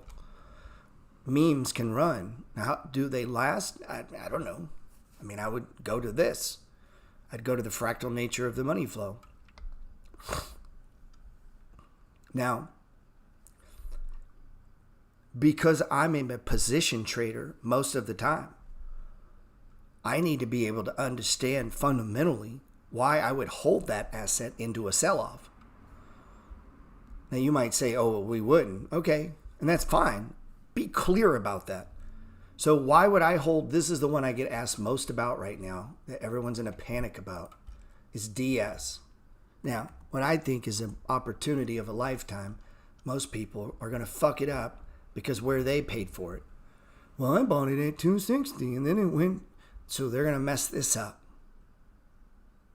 They're going to take this loss and they're going to go buy something else they think is... What's funny to me on this is often I'll say, well, when you sell the money, what are you going to buy? And they show me another stock that's done this exact pattern. Guys, like all of them have. Penny stocks, growth stock, that's good. When they all go together, that's opportunity. When it's just your stock, that's a problem. So this is opportunity. Go look at how many of these Zynga. Go look at Zynga. That's a $12 stock trading at $6. Go look at Open. Go look at CLSK. There's so many of them, it's hard to comprehend. This is $1.50.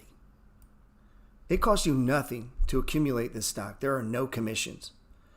So every day you could have bought, like, let me get $30 worth. $30. You could have like hundreds. If you get 1,000, I'm trying to get 10,000 of this, by the way. Why? What do I think it's worth? Let's look. You might not buy this, so then don't do it. See, I've lived it. Remember Taco? Do I got to show it again? So if someone wanted to come in and buy this company, this is what they think it's worth. Now, not a lot of analysts. Not a lot. But 3 guys on planet Earth that went to college, more than you did. They got degrees in finance, more than you have. And me, they think it's worth more. That guy works at JMP Securities. Now, you could say, well, they're just pumping and dumping it. I don't know, maybe. But I've been there. I went there and hit golf balls. Have you? Go do that. Go see the buildings. Drive Shack. Go get some beer and hit some golf balls. Go there. You think other people go there? Fuck yeah, dude, it's crowded. This is a real business. Now, does it ever hit $5? I don't know. Shit, it might run up to $2.30, back down, $2.30. What's my play? $5. That's my play. If you don't believe the $5 thing, then you can't play the stage ones. Now, I get it. You could say, well, I'm going to get out here and let it come down, then I'm going to pick it up. Okay. I don't believe you. You won't do that. Because along this way, you'll take the money and go put it in something else. And I did that. And then I got out of Netflix. And then by the time, I can only get a few shares because I moved that money. And then it pops and it runs on a $300 running run. And I didn't have shit in it. Because I stopped fucking position trading it. Because I let the whims of the market shake me out, man. To go buy some other shit that somebody else got shook out of. You know? And so I learned my lesson on that. No. So, you know, let's say you're like, I got too many stocks. All right, bring them in. 10, 15. Sell some, consolidate some. Ain't nothing wrong with that. You can do that.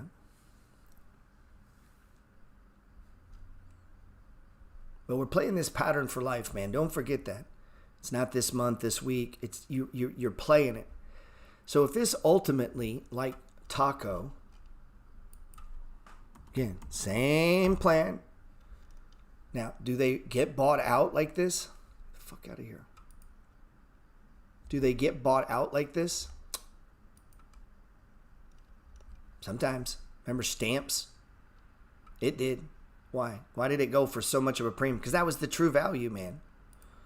So we're trading that. We're trading that. But, and I guarantee you, if they had not bought it when they did, this is lower. This is $5. I guarantee you. Look what has growth been doing over this last month? Down. This would be $5. Promise you. This would be $5. This would have come down another 20%. And then you'd have come over here and you'd have put it in and you'd be like, damn, it says it's up 200. Like, yes, that's what would have happened. Just like DS came down, just like Zynga came down, just like Open came down, just like Path came down, just like PLTR came down, just like they all came down.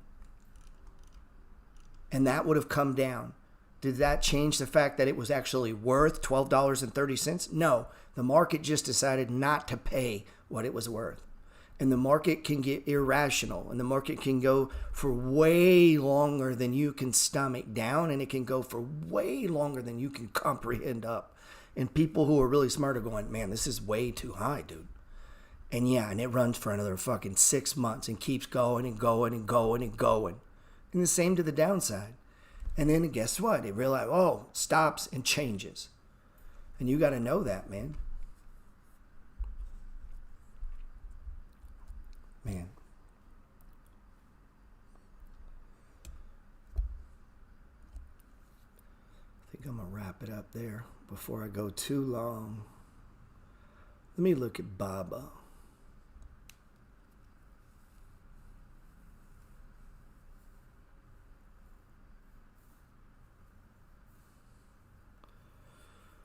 Trade them all the same, bro. He's asking about altcoins. I'm looking for stage ones. Let's see. I've been asked a lot about Baba. I have a Chinese trade going right now. I am underwater in it. Now, if you just purely have my book technical, you don't even need to ask me about Baba. There's stage 2 fucking breakout. Where's the high? Right here. There's the high. That would be the pattern. Sideways, up, sideways, right? Sideways, up, sideways. And so if you're trading the money flow, if you were swing trading Baba, you'd have been waiting. On that breakout date, you buy it. And then what? Nothing. You just sit there and let it go up, which is what's happening now. Where's your target? Right up in here. When else would you sell it? Well, you'd watch this RSI. If it goes above 70, you start downsizing this trade. You sell into strength. And you say, yeah, but I paid much higher. Nobody gives a shit. That only means something to you. In other words, yeah, maybe it goes through, but likely it's going to go sideways, pull back some, and then what? Then you buy it. And you trade in and out if you're trying to trade it, right? If you're buying holding it, well, that may change how you handle the money flow. But get real clear in your head, man. You don't change that based on where you bought it, is what I'm trying to stress. That shouldn't have anything to do with it. It's what is the goal of the stock, man. So if we're trading it for true value, Baba, then you might not take any off on the stage 3. You just hold it like I did here recently with Uber. So they got a 193 target on it. Yeah, that's up in here, man. It's above the 200. That's a good trade, man. Yeah, it's welcome to my life. It'll be recorded on the YouTube. Hopefully I didn't babble too much. I try to take you on the money flow differently each week. This is just training here. This is not stock picking or anything. I'm just using some of these as examples. But this is what, remember we're drawing our lowest low. And as we start drawing this, we're starting to see it come. Maybe there's one there. And what's happening? you're starting to see it come in, right? Well, some people might call that an ascending triangle. My friend Ashton does that. He uses these. I don't tend to use those. I'm looking for what I call boxes. And because this one was so big down and then back up, I'm kind of drawing my box. This one's kind of sloping a little, but it's boxing. And then there's your breakout day. I got a little muddled there. Let me see. Clean it up a little. That's your breakout day. This is one of those gray area ones where I talk you getting a stage 2 breakout into a stage 1 box, but that is definitely a breakout. My target's going to be over here. That just pure technical trading. That's, most people would agree. That's swing trading. Catching that breakout, you're going to ride it up. Where's your stop? For me, it would start right there. If I bought this, if I'm trading the box, it's got to be over here, which they're both pretty damn close, right? Why? Because that was the lowest low of the move. You probably heard me refer to that as anchor points. Anchor point, right? These are those top complete highs and, complete move, right? Anchor point. This would be an anchor point. Now, again, we're getting down in this is Illuminati stuff, but anchor points tend to be the bottom. We're drawing our bunks. There's the breakout. And it's undervalued. Are there fundamental things that could be a problem here? Yeah. Yeah, it's undervalued, but China is a shit show right now. So there's a logical reason for it to be undervalued. What if China wasn't a shit show? What if they stopped doing that? What if they started working with their businesses? This explodes higher. So if you believe in the trade, buy the stage 1s. That's what I'm doing. So I'm not doing the individual stocks. I'm doing the Chinese ETF. This is the FXI. I got in this trade a little early. I'm trading the triple leveraged, which has been pretty down. On Monday, if we're above that green line, I'm buying the breakout. Buying the breakout. Could this run to 13 easily?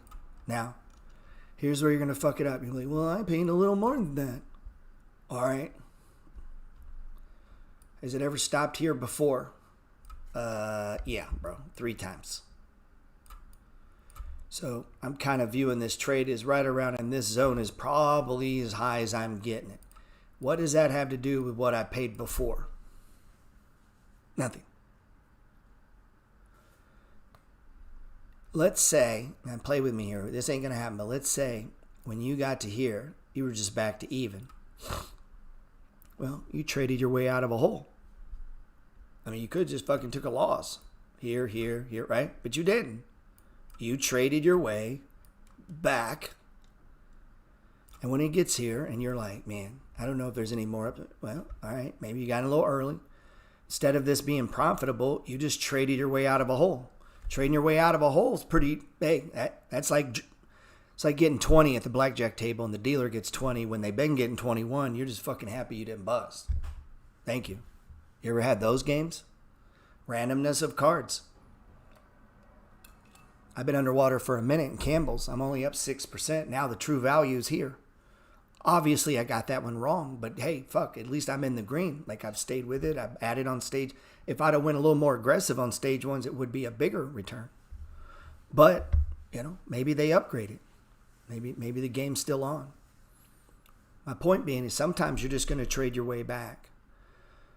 Now, another guy, get this, you're back to 0, even. He's just getting in. This is the first time he's thought about a China trade. Your foreclosure is his opportunity.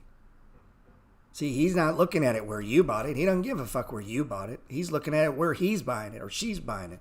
And they're buying it at 8:30, trying to get 13. They know it can do 13. It's done 13 a bunch of times last year.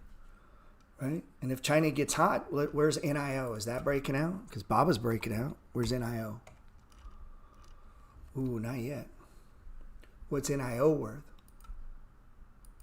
You guys ain't got the stomach to hold these anyway. Maybe some of the money flow inner guard do, but most people don't, man. $61 strong buy. All these smart analysts. Now you say, well, they only got 1 star. I know, they're in a sector that's gotten fucking smashed. If you notice their names, Wan Jika, Changgang, Dinging, Martin Hong, right? So what is that? These guys cover Chinese stocks, most likely. They're Chinese. Makes total fucking sense, right? They can speak Chinese. Well, their sector's getting smashed. Well, then their rating's going to be low. Ain't much he can do about it. Right? So we got to be a little careful holding that against them. If all they do is growth Chinese stocks, well, that's been a very shitty job the last 6 months. Right? Now, if you were to go to an oil, you say, what do you mean? Well, social arbitrage, man. You ever listen to those guys, those friends that trade, talk about social arbitrage? Well, look at Exxon. Now watch. Look at the analysts. 4-star, 5-star, 4-star, 5-star. Why? All they cover, Exxon, Chevron, Conoco. Well, let's look at those stocks. They look like fucking geniuses right now. Look. Oh, that guy, he's smart. Look, it's hitting 70 RSI. He's smart. Look at Exxon, hitting a 74 RSI. So all the analysts that cover this, they all got 4 and 5 stars. Geniuses. Look how smart they are. Is that really? No. You think all those Asian dudes are just dumb? They don't know stock? No, of course not. My point being, that star rating, it just means, are you hot right now? It really just means, are the type of stocks that you cover hot right now? Because if you cover small cap biotechs and they're not going up, your rating's going to be shit, dude. That's the tip rank rating. So, just so you know. Let's see. You bought and owned Clove at $12. Let's see.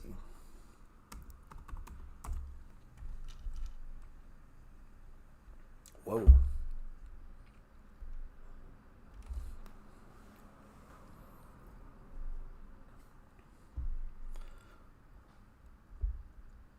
Let's end with this one. This one is really cheap, man. Let's see.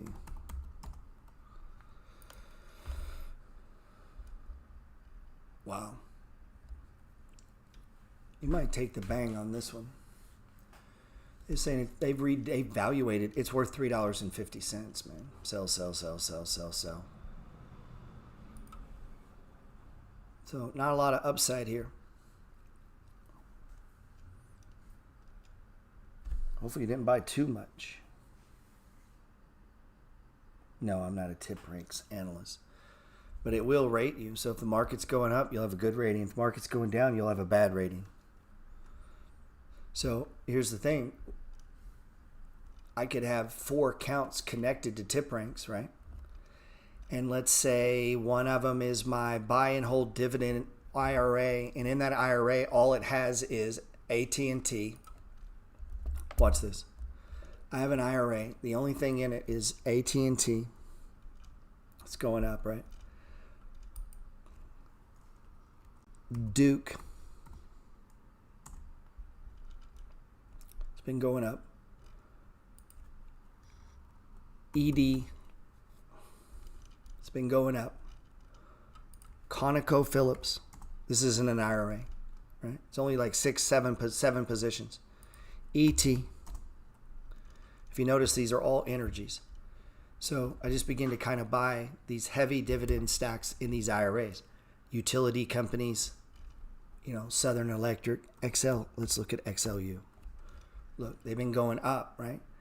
So if you have that account connected to tip ranks, all of these stocks in this IRA are going up. They have been because they happen to be oil stocks, utility stocks, MLPs.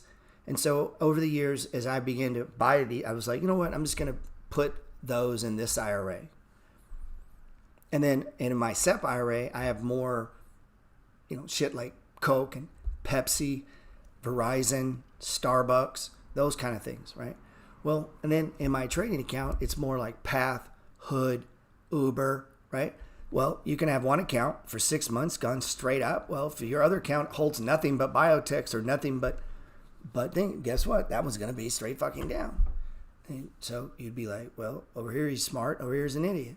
That's the randomness of markets. That's why you want to be diversified. That's why in the newsletter, if you're in our Discord, when you came in, I gave you a link to this. I haven't added to this book in a while, but it's only available to Money Flow members. You're like, I didn't see it in the email. I know, you didn't read it. And I updated some. I'm still working on it. It's like a steroid version of the Money Flow. What is position or swing trading? How much money do I need to start? What about charts? What are indicators? How to bank profits? When to close a swing trade? Position size? What to trade? Building a portfolio? Buying the bottoms? Buying the breakouts? The bread and butter trade. So, and then in here, I give you some shit like to our Discord. But, what I recommend, the brokerages, books I recommend. And I'm constantly fucking with this. I just don't tell you. Because it's kind of something you want to review periodically, right? Because you're trying to learn to trade. So part of learning to trade is studying trading. I know you're busy. I know. Busy. So busy every day. It's hard to learn trading when you're busy every day. So we go through these charts and we talk about accumulation zones. Now, I'm going to have 50 money flow minutes. What is yeah, it's right there, man. Now, I used to put out these articles. I don't ever get any feedback, so I stopped sending them. Watch this one. This is pretty cool. When to close a trade. This is when I was writing the book. This is years and years and years and years ago. I like to do the books by hand. So then I'd have to go find charts that look like this from the past. So you're doing it by hand. That's fun. That's good stuff. So what's fun sometimes about these is when you go look, you'll see these charts are from like years ago. And then they're still the same as they are today. We talk about risk no more, blah, blah, blah. Some of that shit is trading. Some of that shit is not. It's position trading. That's why in the beginning I talk about what is the difference between swing trading and position trading. Anyway, I'm still working on this. It's always being worked on. What to trade. That's just a little glimpse out of dividend stocks. If you notice, they're all dividend stocks, right? So these are all held in a different account. BXSO, Verizon, McDonald's, Chevron, Starbucks. All of these pay a dividend. Well, if you'll notice, all of these tend to run the same. They all tend to go up together. They all tend to come down together. I want all of these to come down all the time. I always want them down, man. And they just keep fucking going up, and I want them down. Let's see. All right, now here's trading, right? Here's the trading. This is a snapshot from years ago. Facebook, Lyft, Uber, ING, Dell, AMD. Now these will change. These could move in and out of my trading, right? Now some I'm position trading. Like I've been trading Uber for a long time. We're positioning this one. Some of these have come and gone. Look, they do go up. Look, Beyond Meat, 75%. The only way to have a 75% move in Beyond Meat is you bought it really cheap. So now it's really cheap again. You get it? Like you see how that's how that works, man. But that was a long time ago. And for some people, a year in the stock market seems like an eternity. But to me, it's just a day in the stock market. Like this game's being played out, trying to catch the bottom. So as I would study charts like an obsessed mad fucking man, like looking at them, like my prized possession is stock charts. People will be like, you think I should get the pro one or the free one? I'm like, dude, I'm worth millions of dollars. My prized possession is stockcharts.com. More than a car, more than a house, more than a watch. That confuses people. What do you mean? Access to charts on my computer, on my phone, and on my laptop are my single greatest fucking possession. This is what makes everything else possible. You understand what I'm saying? Like, if this isn't taken as serious as can be, your time alone with charts, if you're not doing that, you suck. You're never going to get rich, and you don't deserve to. Period. Just so you know. So you guys are busy, good. Be broke. Broke people tend to be really busy, doing nothing, doing all kinds of shit that's other than getting them rich. Don't be that way, man.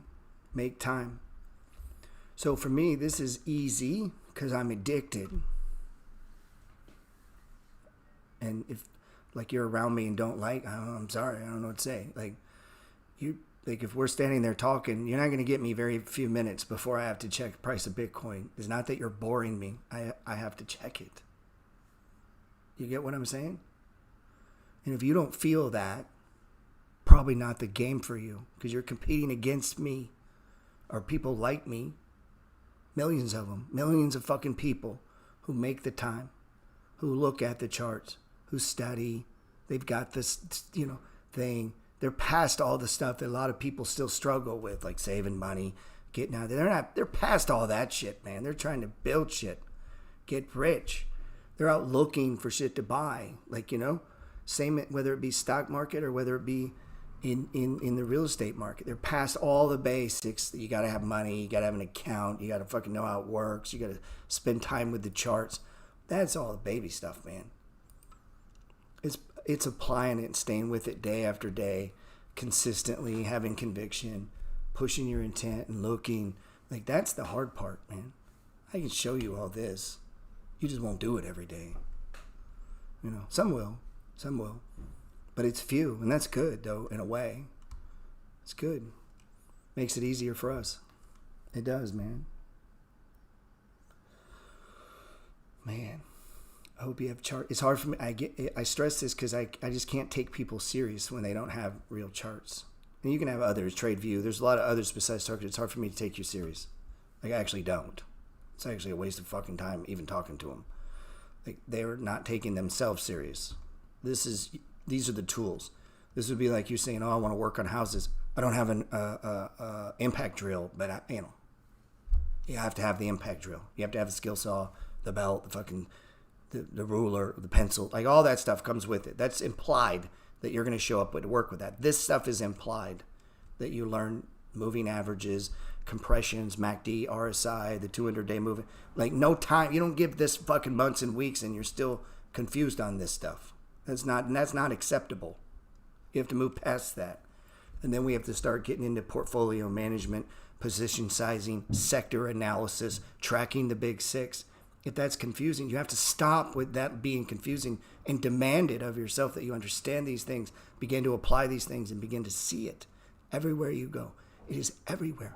You're not rich because you don't see the money flow that is all around you every moment of the day. You were there when Ford was $4. You were there when Netflix was $20. You were there when Amazon was $3,000 ago. You were there when Tesla was $200. You just didn't look. You were there when Uber was $18. And you got to fucking decide, well, I paid $40, I'm going to get out, or I'm going to buy more. You were there this whole time Bitcoin has gone up. You've been there. So there should never be anyone, oh, it's going down. Shut up, man. Every opportunity for Bitcoin came on the fucking sell-off, man. You should be nothing but fucking excited. If you're not, then quit doing this. Go do something else, man. Go work at McDonald's or something. If you can't see that, I'm just being real with you. Go do something else, man. Fuck.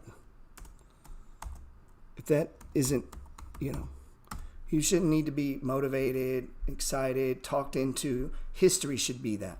You come over here and you click a weekly chart and you hit the button and you look.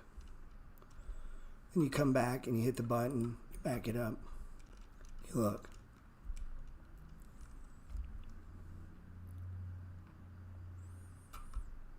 Best thing for you, it comes down,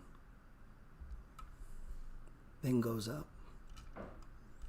Unless you don't think it's going to go up, then go do something else. Play different stocks. Don't play that sector. But it's happening in front of you, man. Right in front of you. All these things, all these different stocks, they're right there.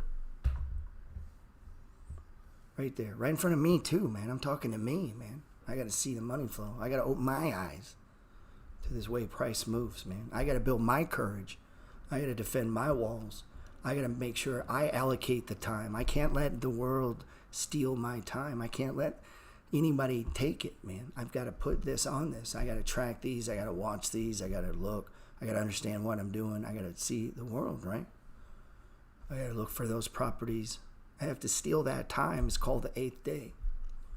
It'll be taken from you, either through hedonism or other people's ideas and goals will override yours. Man, I wish you guys the best.